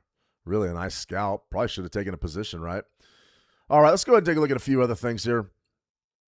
Right before the U.S. Open, Aussie Kiwi. Definitely wanted to highlight this one. This was a request from a trader in the How to Trade community. You see a couple of things that I would definitely stress here. Number one, you're in a downtrend, no question. Aussie Kiwi. Something like this. Spike high there, spike low, pull back 120, 50-ish would be a great sell. Right in there would be a great sell. The market is down, though. No question about it. So your trends are down. Your daily trend's down. I like it. I like selling pullbacks in that situation. If you do want to take a look at the weekly, and you want to be more conservative, you got really beautiful market structure here. Although I really like it. Nothing wrong with that at all. If you were, wanted to wait for probably a superior, 120.61 would be sort of your short. But big picture, are you going to get that anytime soon? No, you are not. So what else can we do? I can draw you a great big useless Fibonacci level if you want. And you can wait the rest of your life for 116.90. Big picture, I like the short. What I would be looking at here, if I was aggressive, 4-hour chart, got some hammers showing up. Something like that from that spike high to that spike low. 119.76-ish. Do you want to sell right there? I don't. It's already been had. Go to your daily. I would back off to the daily.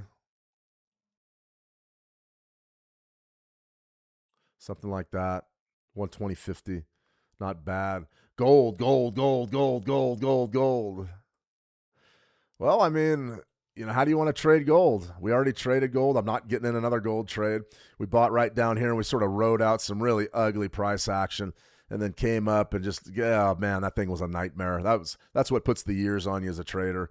I mean, like I said, if you want to age 20 years and 5, take trades like that, do trades like that. Pretty good stuff, though. You can see we definitely rotated higher from our entry point, which was about 75-ish. So if you're asking me about gold, to me, CPI level, you could buy it again. I'm not even going to do that. No way. That is saturated.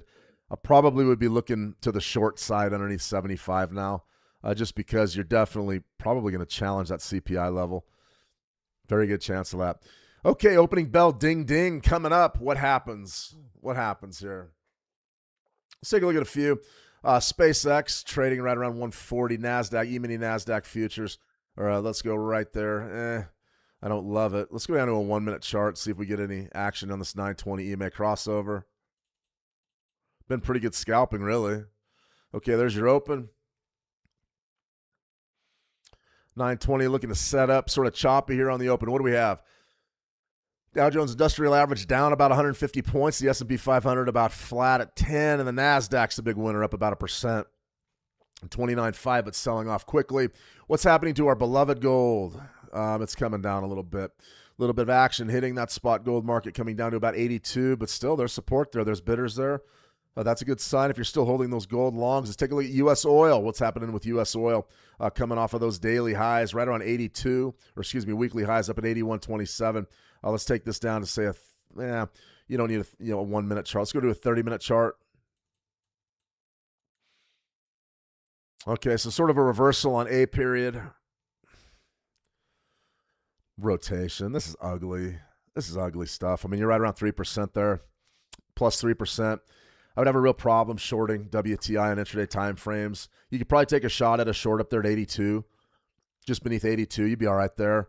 In 85, right beneath 85, you'd be okay there. But you're not taking positions. You can't do it with this news cycle. You absolutely cannot do it. It's developing too. It's too hot and it's too heavy. So right there. Okay, let's take a look at an oldie but a goodie. Let's go E-mini S&P 500. Everybody and their kids and their parents are trading the E-mini S&P 500. Let's see exactly where we're at. Okay, beautiful spike high, and now we're starting to see it. This is what scares me about gold today. This is what scares me is we could definitely fill in that CPI level, and you're starting to see that really develop here. Real compression, nice big run up, nice big tail compression here in the E-mini S&P 500, and now you're coming off. Let's turn our TPO charts on, time price offering charts. Okay, point of control, extremely risky trade. This time of day, value area high, value area low. All right, S&P 500 opens higher after light inflation data, but gains are being erased. Yeah, I mean, this is a tough one. I think that the markets are smart. They know that these numbers are fake. Okay, so right here, if you're looking at the E-mini S&P 500, is this a worthwhile trade? I mean, the throttle's open right now. I mean, we're bouncing around. We're trading. It's right after the U.S. Open, 2 minutes. Do we want to buy an overnight point of control potentially right there at 59? 79.59, somewhere right in there, 58, so 75.59.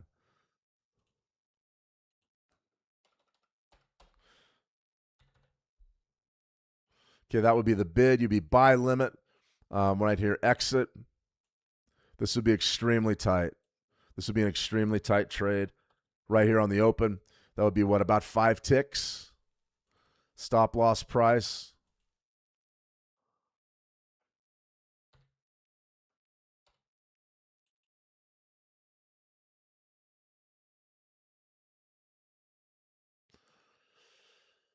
We're not going to do 25 ticks. Okay, let's put the buy right in the queue there. Let's see if it gets us queued up. Where is it? You get this a lot around the order, or excuse me, right around the market open. A lot of times these things don't place them for a minute because there's so much volume there. Come on, let's go. Buy limit. Right down there. Put it right in there. Yeah, they're having trouble placing the orders.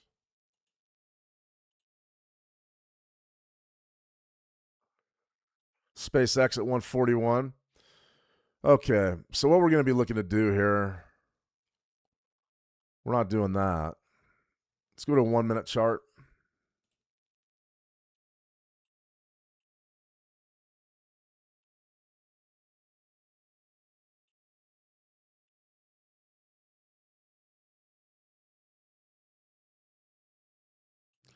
One contract, this would be what we call a pop. This would be a quick pop right off of that point of control. Very early in the day to be doing this. That's why we're playing it so tight. Absolutely playing it tight. Why would we play tight? Early in the session, like real early. If you're interested in scalping during this time of day, you can do it. I'm not saying you can't do it, but understand that there's no reason to take a position. You don't let these trades go against you. You want to get in, you want to get out. You want to get in, you want to get out. So that mammoth gold trade we took, we were just in for about a half hour. We're not doing that again. If we take a $62 loss, think about where we're at on the session. All right, we hit 800 on the gold. We hit a little bit on that NASDAQ trade. I don't know what that was on the MT5. But right this minute, what are we really looking to do? Think about it. Market just opened. We got a whole day of action here. We got another, 5 hours? Well, more than that, 7 hours of action. There's no reason to rush in and take a huge position right on this open. We are 5 minutes into the trading session. 5. Now, if you wanted to take a position for the day, you don't do it on something like a TPO from the overnight. However, there should be some bids there. Let's back this up and look right at that TPO chart, 30-minute time frame. 30-minute time frame, there it is. There's the point of control. Beautiful. There's your bell curve. You know that's a demand zone. Now, the real question is how does price react once we get into the market? Well, I mean, that's the million-dollar question, right? Let's look at our trading dome for execution on this one. You can see we're still down the queue a little bit, but that's our trade. That's what it looks like. Profit target, stop loss, 1-to-1 risk versus reward, very, very tight. Very, very tight. Now, if you want to take a position for the day on something like an E-mini S&P 500 or an E-mini NASDAQ, seems like everybody's trading the NASDAQ these days. If you want to do that, you wait for something like the opening range breakout. You wait for your 15-minute orb to set up. You know, you wait for those two bars, a little bit more evidence that gives us a range to work with where we can go long or short for the rest of the day. So let's take this down to a 1 minute. I want to see this action firsthand. That's the trade. Let me see. A buy day. Eli likes it buy day. Let me see. Con, William, gold, buy or sell, sir. We already hit the buy on gold. I'm leaning towards the sell, but I wouldn't sell it above 75. You want to wait. If you're going to sell gold today, you got to sell it underneath 4,075. Let me see. Con Pigeon. Good to see you. New name. Good to see you guys. After the Fed chairman's speech, market goes upside or downside? Who knows? Absolutely, who knows? Who knows? Definitely tough. Warsh promises inflation will be a thing of the past. Cites the benefit of AI investment boom. Gold. A lot of questions for gold. Well, I mean, this is the game plan for gold, guys. Very simple. I mean, we rotated back up. 75 is held firm. You've got to trade beneath 75 or you sort of have to be holding long still. I'm not. We're already out. If you're late to the party, we're out. It took us forever, but we're out. Right here, though, you probably are starting to shift your idea of your market sentiment towards gold if you trade down beneath 75. If that happens, you're going to look to fill in this queue down here, this really thin chain that developed during CPI. To sort of illustrate the thin chain concept, that's gold futures. All right, boom. TPO, 30-minute chart. Where's the volume at? Look at this. Look at this. You're extremely vulnerable down in here. Extremely vulnerable. He's got a signal. All right, got a buy signal? Really, a buy signal on U.S. Tech? Send them. Let's see what happens. Okay, so there's the bid, 9 EMA strategy. This one's a pretty good strategy. Stop loss, we're just going to keep scalping tight here, guys. Definitely not going to try to pick a position here, but this is more of what we like. That's more of what we like to see. We're getting with the fundamentals. You're definitely looking for stocks to potentially rally here. This is a pretty good one. U.S. Tech CFD over on your Switch Markets MT5 platform. All this is you can have all this system if you want it. It's over there at Switch Markets 9 EMA strategy system. I built it, the 9 EMA. You've got a custom EA. You've got all sorts of PDFs and instructional videos on how to build the EA and how to install it. But something like this, I mean, we're rocking and rolling to the top side. You're pretty good trade. Pretty good trade for U.S. Tech. Now the question is do we hit our take profit or does the market sort of trade down a little bit? I don't know. We're going to wait and see. I'm coming back down. I do like the take profit location, though. That's roughly about a 1-to-1. So definitely you're still in positive territory. The bidders are there. The bidders are there 10 minutes into the session. We should get that filled up. I mean, it looks positive to me. Nice candle here. Really like that crossover. After a little bit of compression there early in the session, the markets are definitely starting to react to the top side. All right, Dateline, CNBC. Warsh promises inflation will be a thing of the past. Cites benefits of AI investment boom. Interesting. Kevin Warsh on Tuesday, in remarks he delivers to Congress this week, vowed to defeat inflation and get monetary policy right. Well, that's noble. And we've already done this dance with gold. Goes up, goes down, goes up, goes down. While he promised to tackle inflation, the central bank leader said the economy is in otherwise solid shape and will reap the untold benefits from the artificial intelligence investment. Bobby Bob, Great Britain pound JPY, absolutely. Yeah, guys, we've got a few requests for markets there. I'll cover the dollar Swissy and the pound guppy here in just a second. While he promised to tackle inflation, the central bank leader said the economy is in otherwise solid shape. Here's the quote. The members of our committee have no tolerance for persistently elevated inflation. Damn it. And we share a resolute commitment to restoring pricing stability. Well, God bless you, Kevin. That's your job.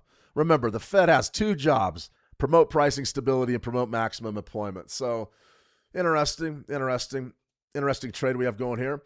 All right, guys, we got a couple of requests. I'm more than happy to look at your markets. We're going to let that one simmer. I think we got a great chance to win, though, to be honest with you. I did want this pullback right down in here, and we didn't get it.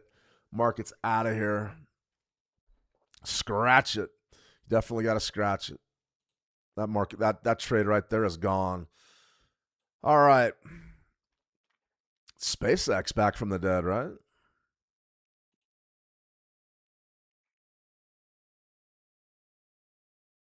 Tight scalp. We'll see how that one pans out. All right, what are we looking at here?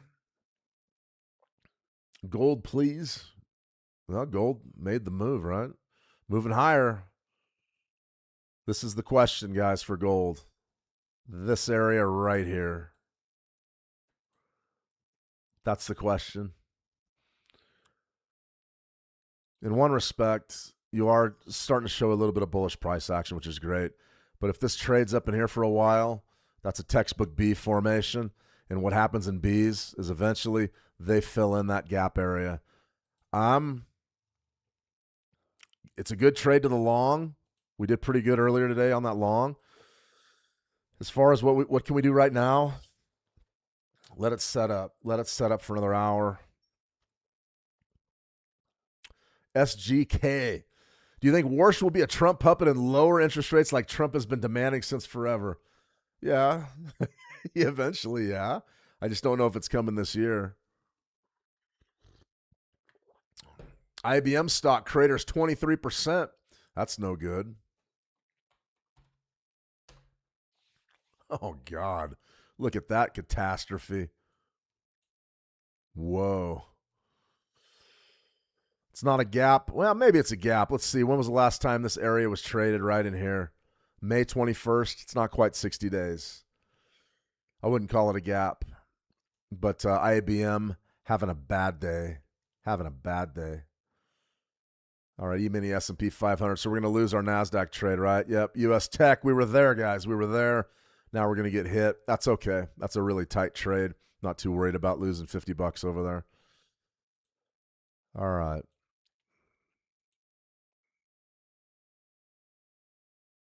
Let's go back to our 30-minute TPO. That's the one we wanted right there. Didn't get it. Let's go to the Dow. Dow explodes to the top side. Yeah, we sort of figured this was coming. NASDAQ right there to the value area high. Interesting. Let's let those simmer for a little bit. Let's look at WTI crude oil, though. Right at the point of control is about 80 and a quarter. This is ugly, ugly stuff. This is ugly. I mean, I kind of favor the short side of the market here for WTI, just because you do have some serious issues jumping all around with the news cycle. Point of control, I would let that set up. That's trouble. Okay, let's see. We've got a couple of questions here. Let's see. U.S. dollar Swissy pulled back to the Fibonacci on the daily. Yeah, let's go ahead and take a look at the dollar Swissy.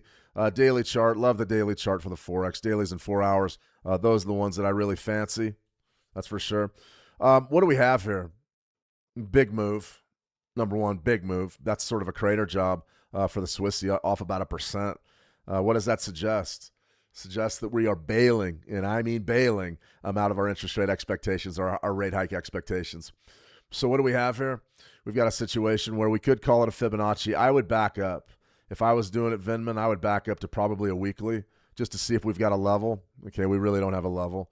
I could look at a monthly.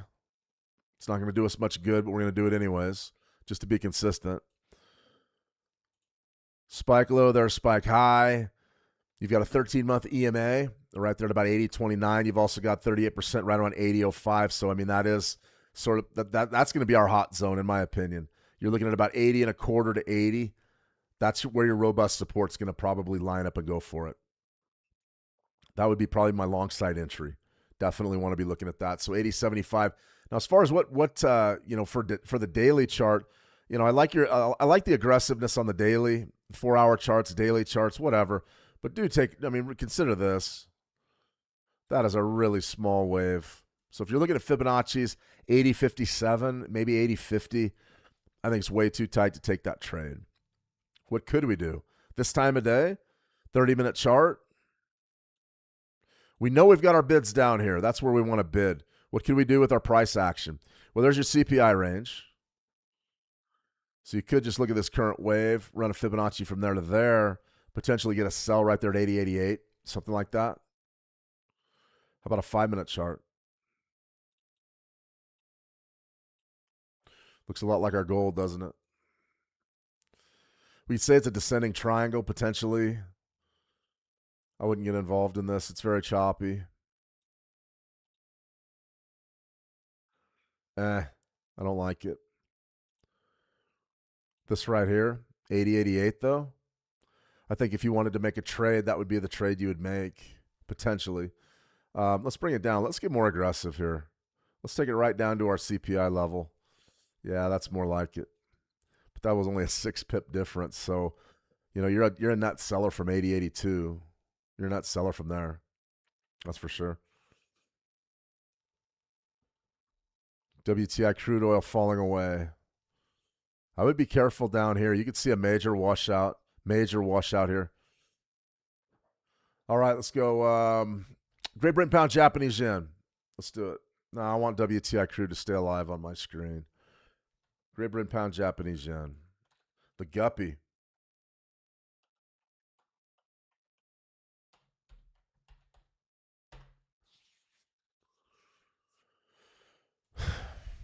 Five-minute chart. Who cares? Good move, but I mean this right here is what you need to be looking at if you're serious about trading this pair right now. I'm on short time frames. This right here.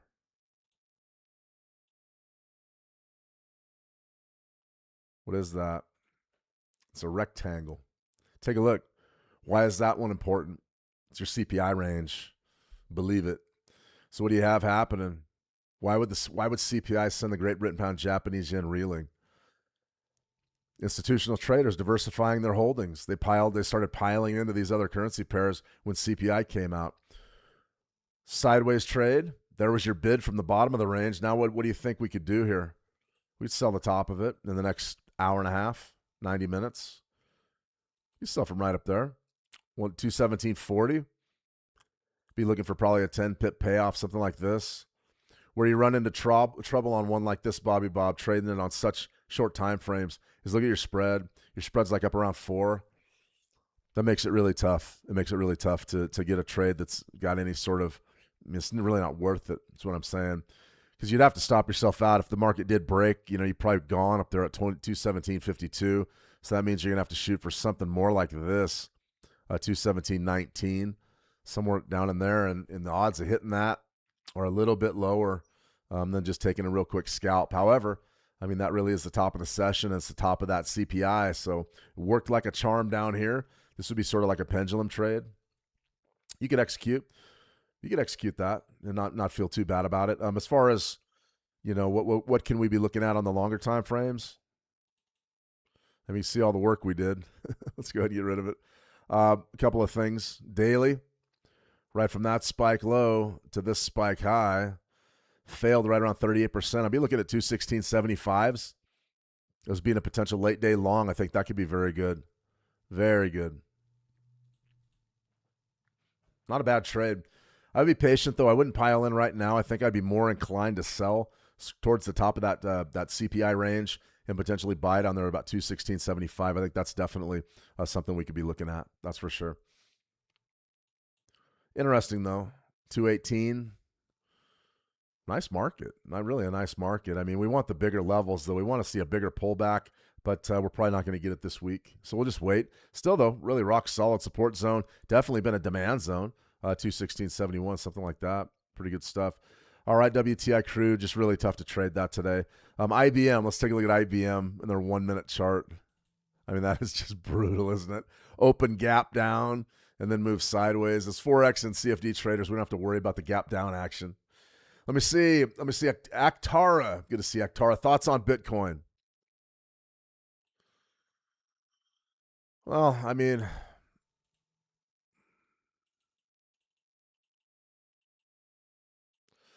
this is sort of our investment idea. We were looking at 58.5, 60,000. We were talking about 60,000 sort of being the line in the sand. So you're up at about 63, 780, somewhere in that zone. Very important. Absolutely very important that we understand that technical level and what it means to this market. No question about it. If you trade beneath 59 and 60,000, you're going much lower. I would have it, right down there at 50,000. I think you fall away really quick to 50. If you do trade beneath 60, that's huge. And then also 39,000 down there. This would be probably my institutional buy. If you said, Shane, where do you think Goldman and Sachs and JP Morgan would buy this market up? They already own a lot of it, but where would they buy it? 39, 40. 13-year EMA is at 38.8, 78% of the massive run up here, right around 39,000. I mean, that's a big deal. So this zone right in here, probably looking at a bid. The bid, where I would be backing up the Brinks truck looking to unload on Bitcoin. As far as this level right here, this has got to be your line in the sand. I mean, if you trade beneath that 57 level, 59, 60, you're going to trade down. So the real question is what happens in the short run. We could pull up our daily chart. We had a trade idea down there from not too long ago. Really turned out to be fantastic. And you can see something like this where we sort of stagnated and then we rotated higher. What I would be looking at on the daily probably is just bidding 58s again, 58.5, somewhere in there, 59.7s. Definitely could do that. Bollinger Bands are parallel and they're tight. That means that the market's really drying up and slowing down. As far as I'm concerned, this is one of those markets that I would be sort of on the sideline right now. I'm not impressed by anything happening in crypto. Today's been a pretty good day for Bitcoin, but look, I mean, you're just trading inside of this just brutally tight range. So for me, doesn't blow me away, doesn't blow my hair back, what little I have left. Calvin, just in, IBM crashes 25% at the open. Yeah, we were just looking at IBM after reporting lower than expected earnings. IBM, I mean, that's the story of the day. And you sit around, you talk about quantum computing, you talk about AI. I mean, that right there, Calvin, that's a move. I mean, that is it. Boom, boom. Is it the time to buy IBM? Well, I mean, I can fall back on long-term levels and say, is it time to buy IBM? We've done a lot of work with IBM in the past. I would even go to a yearly and just try to clear this up. Look at that. It's funny, you step back from 10,000 feet and all of a sudden the picture gets pretty damn clear, doesn't it? 50%, I don't like it. A lot of traders love it. Great. 180, 112. Oof. That down in there is where we can do some work. 62%, 180, 112, and you've also got a 13-year EMA down there at 176. That's probably your investment play. Like I said, I'm not an advisor. I can't tell anybody what to do with their money, nor would I. But 181s, could we get it? It's possible. Anything's possible in this world. 210 right there. Interesting.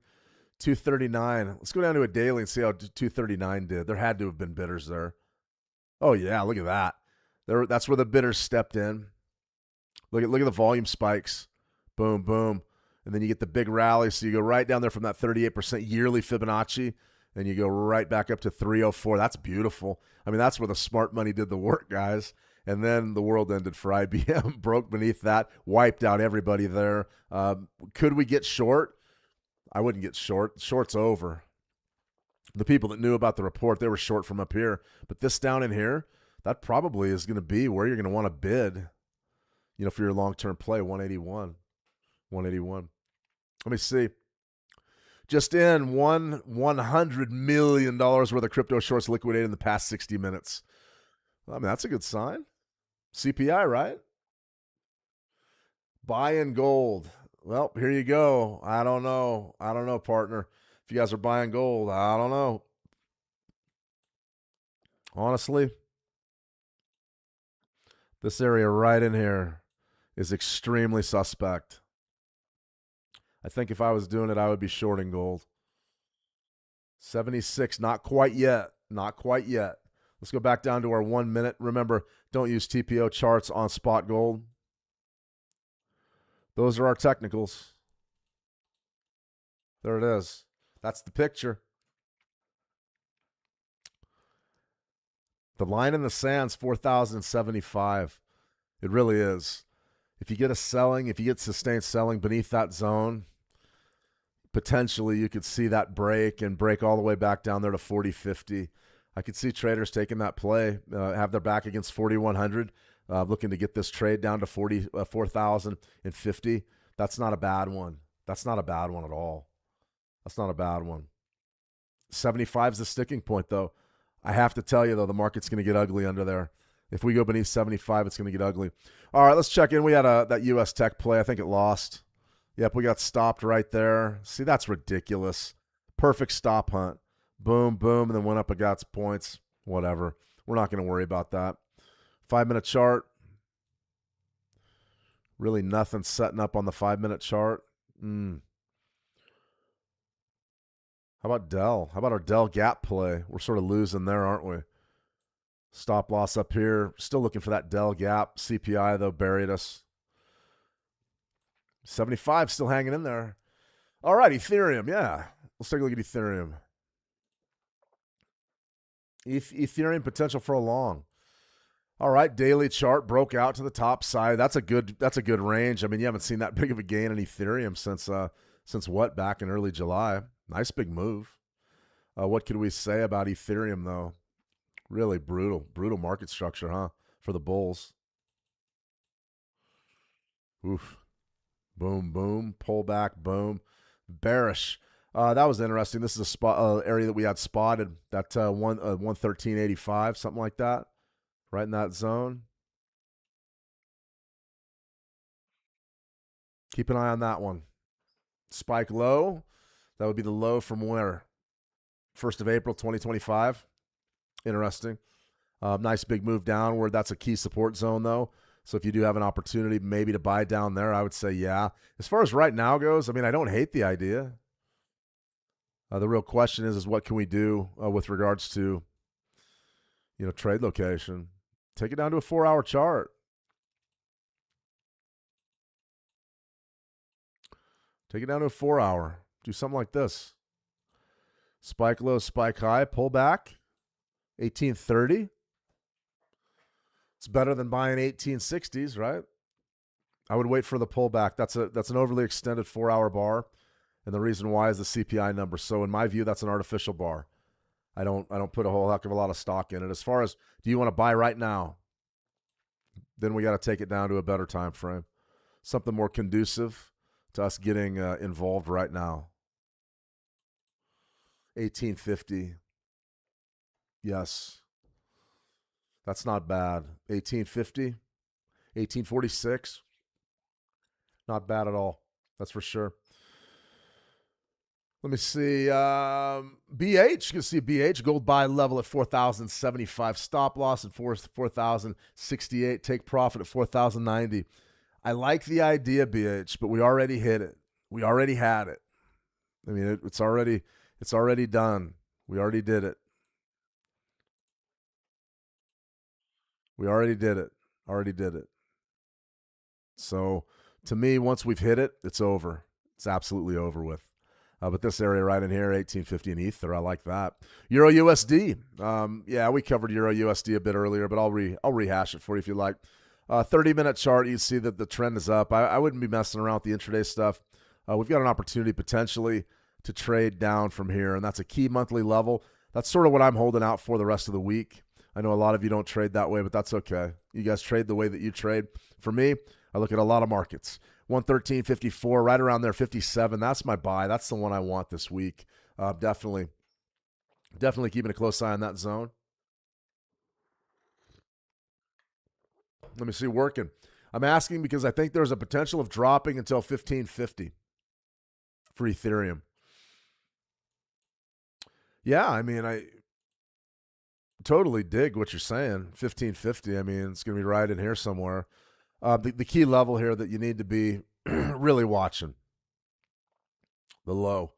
That one right there, 2025's low at 1385. That's big. That's big because if you take a look at what happened with Bitcoin beneath that previous year's low right there, that's February, excuse me. Let's go to the yearly. We traded way below the yearly on Bitcoin. So if you do take up Ether you see hasn't broken that cusp yet, that threshold. Very rotational for Ether, but that long-term low, everybody's looking at it. Everybody's looking at last year's lows. So I would expect some algos to be involved down there. Bitcoin, you can see what happened to Bitcoin. So Ethereum is just sort of lagging Bitcoin at this point, but it really isn't because it's lost more of its value as far as a percentage of its value. You were up right around 5,000, and now you're down around 1,800. That's brutal. Bitcoin's lost about 50% of its value. Ether's lost more. So what can we really say about this other than it being rotation? I would be very careful down around last year's low for Ether. That's for sure. Let me see. Okay, we got a couple more here, and then we're going to let's go over to our equities right now. All right, let's go ahead and take a look at our E-mini NASDAQ. Everybody loves the E-mini NASDAQ these days. Every YouTube video, everybody that wants to make a YouTube short sits there and racks up the money trading the NASDAQ, and they think we're not on to them, right? For those of you that have followed us for a long time, this is one of our more popular strategies, 15-minute opening range breakout. I love it. Absolutely love that. That formation right there is fantastic. Spike high there, spike low, love it. Market's flat, really tight range. We've got a fundamental that points to the top side today.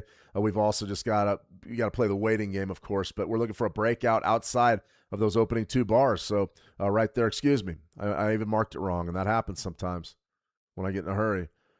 15-minute bar one, bar two. Love it. I like small opening ranges. Love it. Means our risk is going to be low, and the ability to really catch that breakout is going to be pretty good. So we've got room to the top side. We've got room to the downside.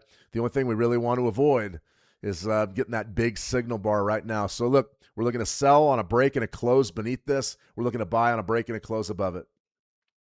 That's simple. Let's go ahead and take this over. E-mini S&P 500. Everybody loves the E-mini S&P 500. 15-minute chart. There it is. Good stuff. Love the setup. Love the setup. Absolutely flatlining in the middle of that range. Point of control trade. Is it there?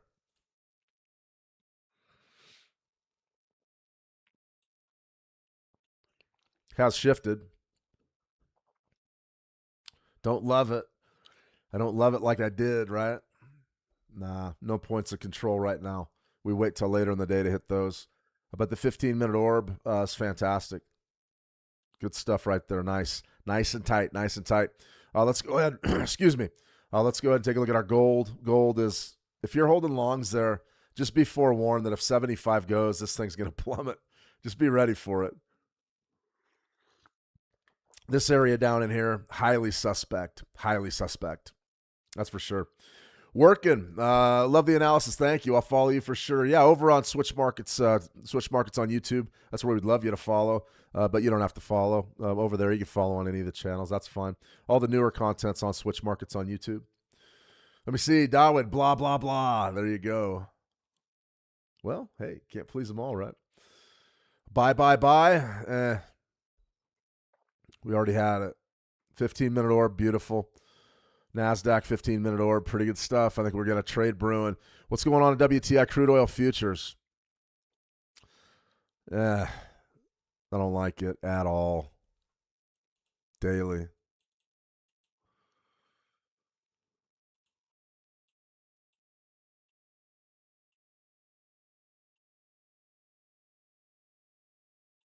Yeah, baby, 77 and a quarter. Would love to get that today. Would love to get it today. We may get it too. We may get it. Let me see. I love Lee. Good to see you. I love Lee. Welcome. A lot of new faces today. Will the U.S. dollar continues to weaken? Yeah, will the U.S. dollar continue to weaken? I think it's possible. I really think it's possible. It's one of those that the CPI number's fake. Let's get that straight. Today's CPI figure's fake. It's not that they lied about the number. It's just that you're comparing it to the big energy bump that we got out of May. So it's fake. It doesn't mean what everybody thinks it means. Now, from a broader perspective, if CPI does continue on this trajectory, let's say you get another one, another low one for July and another low one for August. What do we have? Well, that's a trend. And then we can make the case that, yeah, we shouldn't cut interest or hike interest rates, And then we get back to that rate cut narrative. But as long as the war is going on, U.S.-Iran war and the Strait of Hormuz is closed, it is a real economic problem. Everybody knows it.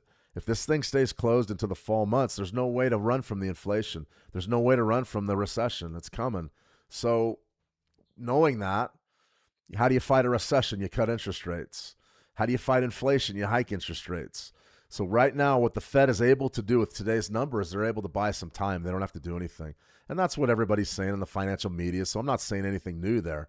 But big picture for us, what does that mean for the dollar?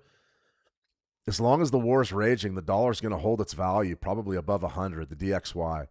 As soon as the war's over, then you're going to have a chance. Then you're going to have a chance for the CPI to come down fast and get into the rate cuts. I think we're going to start cutting interest rates next spring, and when it happens, it's going to happen fast, and it's going to be aggressive and robust. That's what I would say. All right, I love this WTI trade. I really do. Daily pullback zone, 77.25. Yes, please. But it's $2 down the queue. 30-minute chart, WTI, just brutal. Really brutal.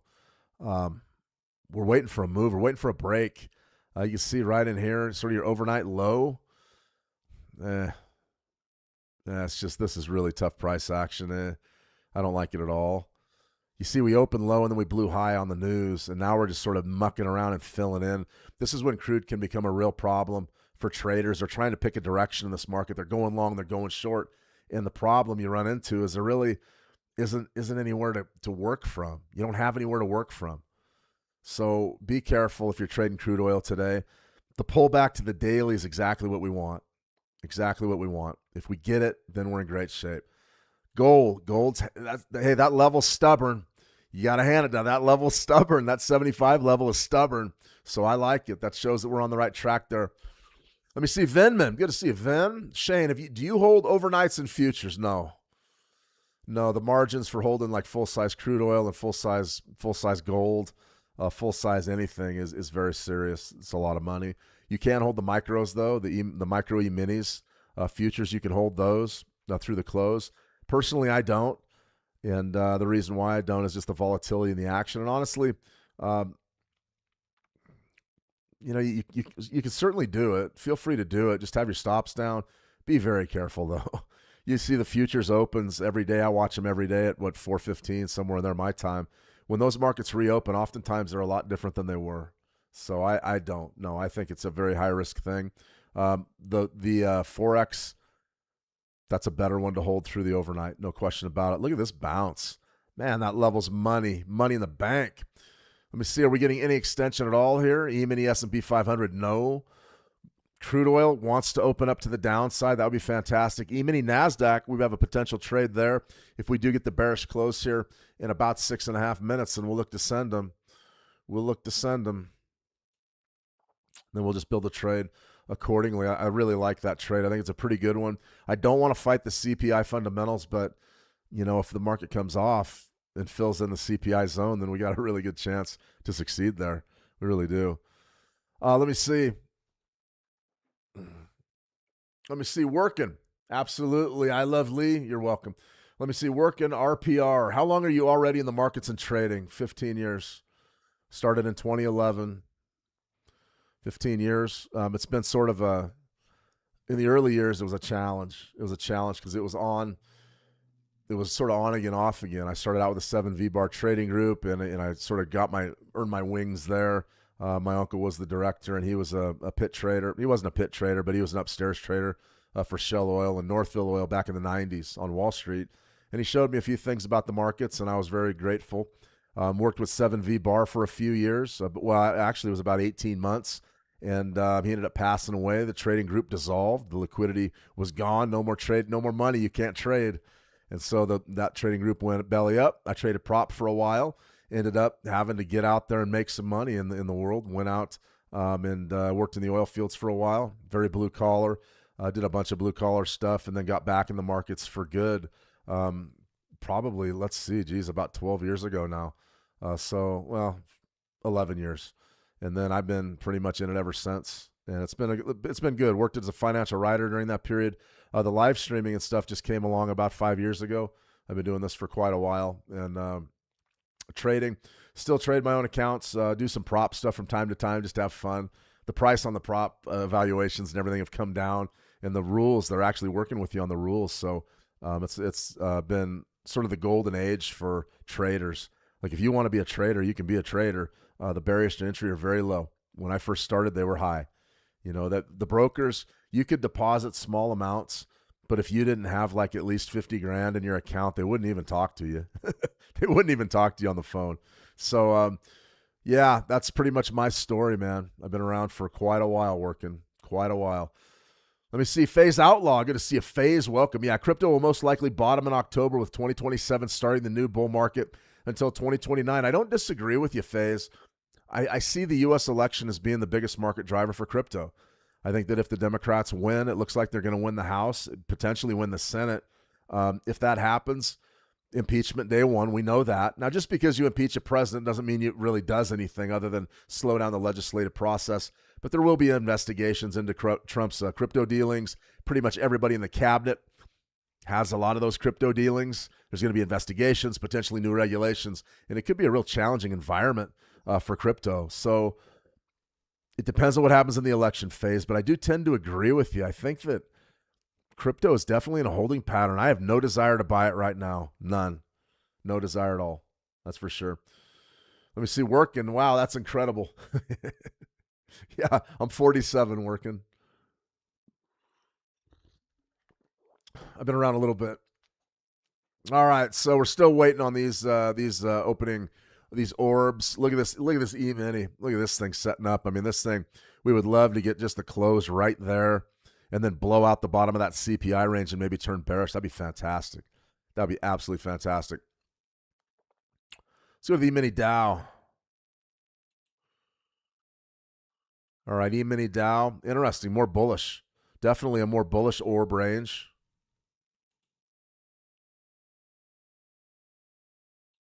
There it is.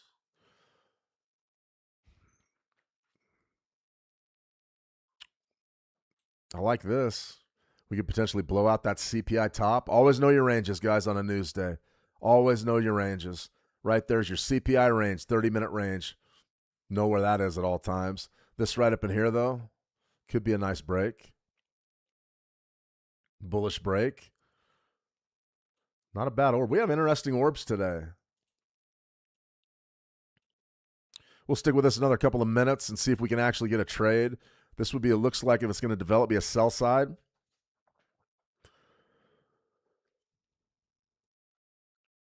What's the difference between the NASDAQ and these others? The NASDAQ's already taken out the bottom of that CPI range. It's also up. It's the big winner today. I have no problem taking the reversal here. Let me see, working. I've been in the markets for a few years myself. Love asking questions from more experienced traders. That's exactly how I learned working. I had the opportunity to work with or really learn from somebody who'd been in the market 30 plus years, who'd been doing it since the late 80s, mid 80s, and did it on Wall Street, did it remotely. I remember when the satellites just came out. He had a satellite at his house. So it was pretty good stuff there. I used to sit there and watch the data feeds just like a little kid, you know. I was watching the data come in and go, wow, this is like the pulse of the world. I love it. We had another partner in the trading group too, the 7V Bar trading group, that was a pit trader, an old pit trader on the NYMEX. He used to pit trade NYMEX. NYMEX crude oil futures was his bread and butter. And then he was telling me old stories about the coffee pits, being able to trade coffee and how crazy that was. And I was like, man, I wanted to be a pit trader so bad. I did. I was a college athlete. I played baseball, and that competitive nature has served me well my entire life. But I wanted to be in the pits. I wanted to be physically competitive in those pits. And by the time I got out of college, there was no more pits, and they were very small. There was only a few. I believe they were just trading cattle in the pits. Nah, that's not true. There was S&P 500. They were trading in there as well, but the pits were long gone, and that was unfortunate. That was something I really wanted to do. Okay, here's our orb. We're going to light it up. We're going right now on it. Okay, there's our sell E-mini NASDAQ futures, the darling of the internet. Everybody's trading this one. Okay, stop loss is going to be right up above our orb. Take profit. We could definitely be doing something like this. Now, couple of options. That's a 1-to-1 right there. Not bad, right? Not a bad trade. You take the money right now and walk. I mean, it was a breakout trade, no question about it. Or you could bring this right down and sort of take your position there. I wouldn't do that. I would leave it right up above, a few ticks above your orb. And if you hit this trade, then you're going to have a play. 2 contracts rolling. This is a trade that, this is why they trade the NASDAQ on all these YouTube shorts and all this stuff. This is why they trade the E-mini NASDAQ, is because it's a big mover. Like right now, our eyes lit up because we're already up $1,100 or $1,200. A lot of money, guys. A lot of money in the E-mini NASDAQ futures. However, I don't recommend it. This thing moves fast and it moves hot. Look at that swing. We were talking about our gold trade earlier. Take a look at this swing. That's only 2 contracts. That's 2 contracts. Market's coming our way. What do we do now? Look at this. If you're an ICT trader, everybody in the world's looking at that. Let's pull up our TPO chart. Okay. Just broke through the point of control. 3,300. You just passed your I mean, realistically, you just passed your performance evaluation on pretty much any prop firm, and now you got to go do it some more in your PA account or something. But right there, I mean, that was a $3,000 move. Beautiful move. Absolutely beautiful. Now you're starting to see the retracement and watch the orb get dirty on you. Very rarely do these things just break down and get their points. Very rarely. Still, though, rock solid trade to the short. I mean, no question about it. Gold, I got to tell you guys, I would, if you're holding gold longs, I'm pulling for you, but I don't like it. Yeah, here we go, baby. This is it. Here we go. Look out. Look at this.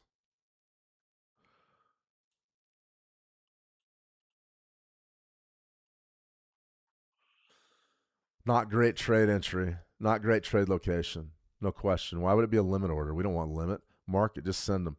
Not good trade location. We're looking for a break right down into here somewhere. Where would your stop loss be? That's where life gets tough. You could put your stop loss right here or right above that swing high. Essentially, that's your 1-to-1. These are big trades. These are really big trades. That's only 2 contracts. I trade 2 contracts in gold. That's only 2 lots. That's a lot of money. That's a lot of money. So, you know, it just depends on what you want to do, how you want to do it. Look at this. Look at this beauty. Look at that beauty. Now you've got a long, potentially a long entry on the YM. Look at that resistance right there. This is something you can do, though, with the orb, 15-minute orb. Look at this. 50% rule. We made videos on this all over How to Trade Calm on YouTube. What could we do here? 50% order buy limit right there. Called the 50% rule. Now, the beauty of this kind of trade, for sure, is your stop loss is a hell of a lot smaller. Right there. Take profit. You could put right up here, maybe a new high. This would be one where potentially you could shoot for a 1-to-2. 53,000, or bring it down to a 1-to-1, whatever you need. Lots of opportunities today, guys. Lots of opportunities today.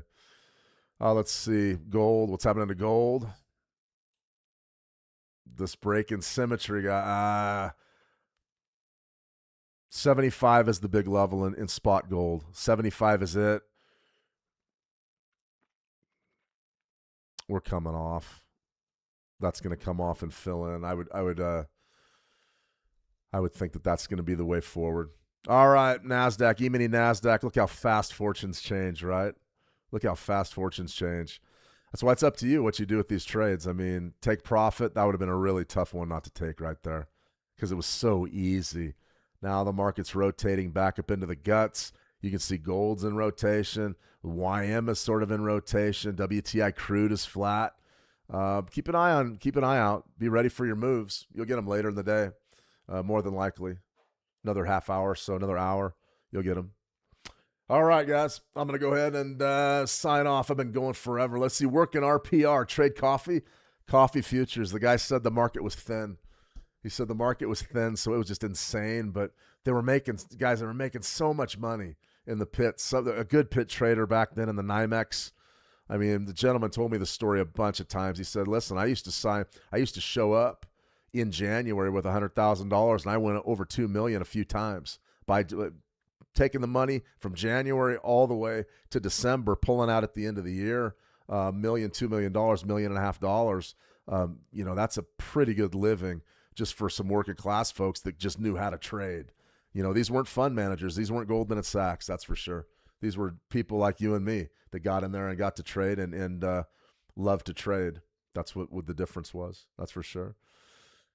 Let me see. Sell the NAS, boys. It's not looking as good as it was a minute ago. That's for sure. Above the red candle. Yeah, that's where you want to put it. You just ride this range out and see exactly what happens. Big trades. Yeah, I don't trade that kind of size. Well, I mean, that's not true. If I'm rocking a prop account or something, yeah. I have been known to trade 3 and 4 lots on full-size gold, though. That's something that is very specific, though, and very delicate. I mean, you're like a brain surgeon doing that. That's for sure. But the swings can be big. Remember what we talked about earlier today about the swings in that gold trade. It's not the losses that get you, it's the swings. So right now, the swing on this NASDAQ trade could be just massive. Now you're down $650, and we were just up $3,500 a minute ago. It's tough. 2,000%. Well, that's the difference working. I mean, this guy wasn't a liar. He still was living off of that money 20-something years later. And what you have to understand is going in and making that kind of return, it's business as usual. You're just showing up doing business. They weren't even thinking about losing. They were winning every single day. When they lost, it was like, no big deal. It's the reality of it. So, when you start to really think about what trading is for us, we're sort of used to losing. Realistically, sort of used to losing. Have to manage the losses like this gold. Like taking a market entry like that on gold was stupid. I still like it to fill in, but now it's moving against you, and you got a problem. You sort of got a problem there. So when you're making, 100,000, I mean, realistically, these guys are making $100,000 a month. When you're making that kind of money, taking a $5,000 hit doesn't really matter. But they had it on lock. They had it dialed down. And with the problem with the pit trading is once it went away, a lot of those guys couldn't make it in front of the screen.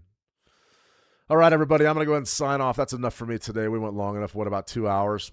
Fun session, though. Had a lot of fun. Met a lot of you. A lot of new faces here. Remember, if you need anywhere to trade, head on over to Switch Markets. It's going to be pretty good outlet for you if you're looking for your CFD and Forex market access. If you want to send me a private message, be sure to head on over to howtotrade.com. I'm the head trading coach over there. You can click on my picture, send me a private message. Tell me, ask me a question, say hi, tell me what you think of the streams, what you think of my shirt, whatever. I don't care. Just reach out and say hi. Trading can be a lonely endeavor. So you want to do the best you can to be a part of a community. We have a pretty good community over at How to Trade. Tons of educational material. We do these daily live streams. These are all over YouTube and X and things. So definitely you can catch me pretty much every day live. Cover the big events. The rest of this week I'll be going at 1 p.m. Eastern, which pretty much is after the fact. But we'll be trading. We'll be getting in there and trading some market profile stuff and some TPO charts. I like the futures. That's what I trade, but we're also going to be focused on the Forex because a lot of you really trade the Forex. And right now, I'm watching XEU USD, and that 4,075 level, that's a monster. That's a monster. Bumped it right back up to 79, 4,080. We probably could have made a year's wages just scalping 4,075. That's for sure. All right, guys. Absolutely, Eli. You're welcome. You're right working. Sure glad to meet you guys. I'm going to go ahead and sign off for right this minute. I'll be back tomorrow. Same time. Not the same time as today, but we'll be back at 1 p.m. Eastern tomorrow. A lot of news. We'll be covering a lot of news tomorrow because that's what's happening in the world right now. Key level I'm looking at for WTI crude oil futures bid late in the day is going to be about 77.35-ish. Maybe 77.40, maybe even 77.50. I want to get long that market, but it's got to move first. Right now we're watching gold. Gold's starting to trade down a little bit, definitely in big-time consolidation. E-mini NASDAQ sort of rotated back up into that range and rejected it. Should be interesting. And then the YM sort of holding right up towards the top of that CPI number. These trades are all pretty good ones. We did fairly well today. Not too bad.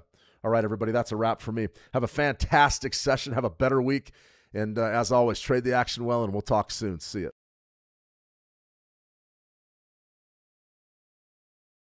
Traders all over the world are already using switch markets. Thousands of traders just like you across multiple markets each and every day. If you haven't joined yet, you can open an account and begin trading in just a few minutes. Click the link in the description. What am I doing? I told myself this year was going to be different. So many things I want to achieve, yet I'm here wasting my time doom scrolling. I was going to start running again. I was going to make more of an effort with my friends. I was going to work on my confidence. I was going to get fit again. I was going to start trading. Time to wake up and stop making excuses.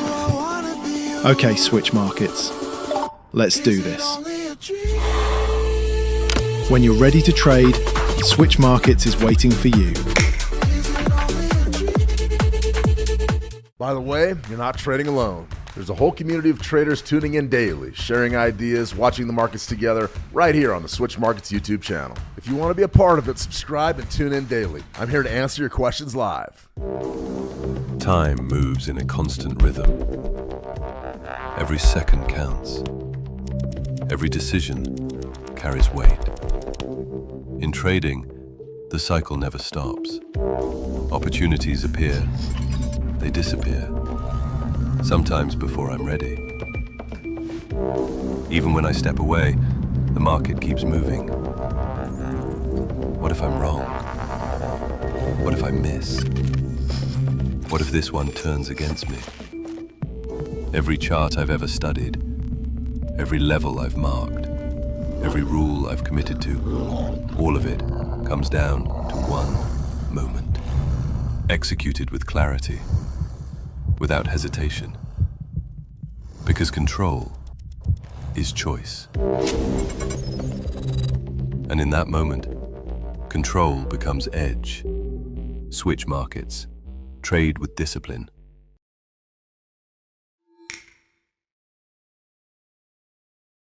If you're already trading, why settle for average? Switch Markets is raising the bar. Tools, resources, dedicated live support. It's time to make the switch to Switch Markets. A quick one before our live stream starts. If you're not already subscribed to our YouTube channel, we go live there every day trading the markets, covering world news, and talking through setups in real time. Hit subscribe so you don't miss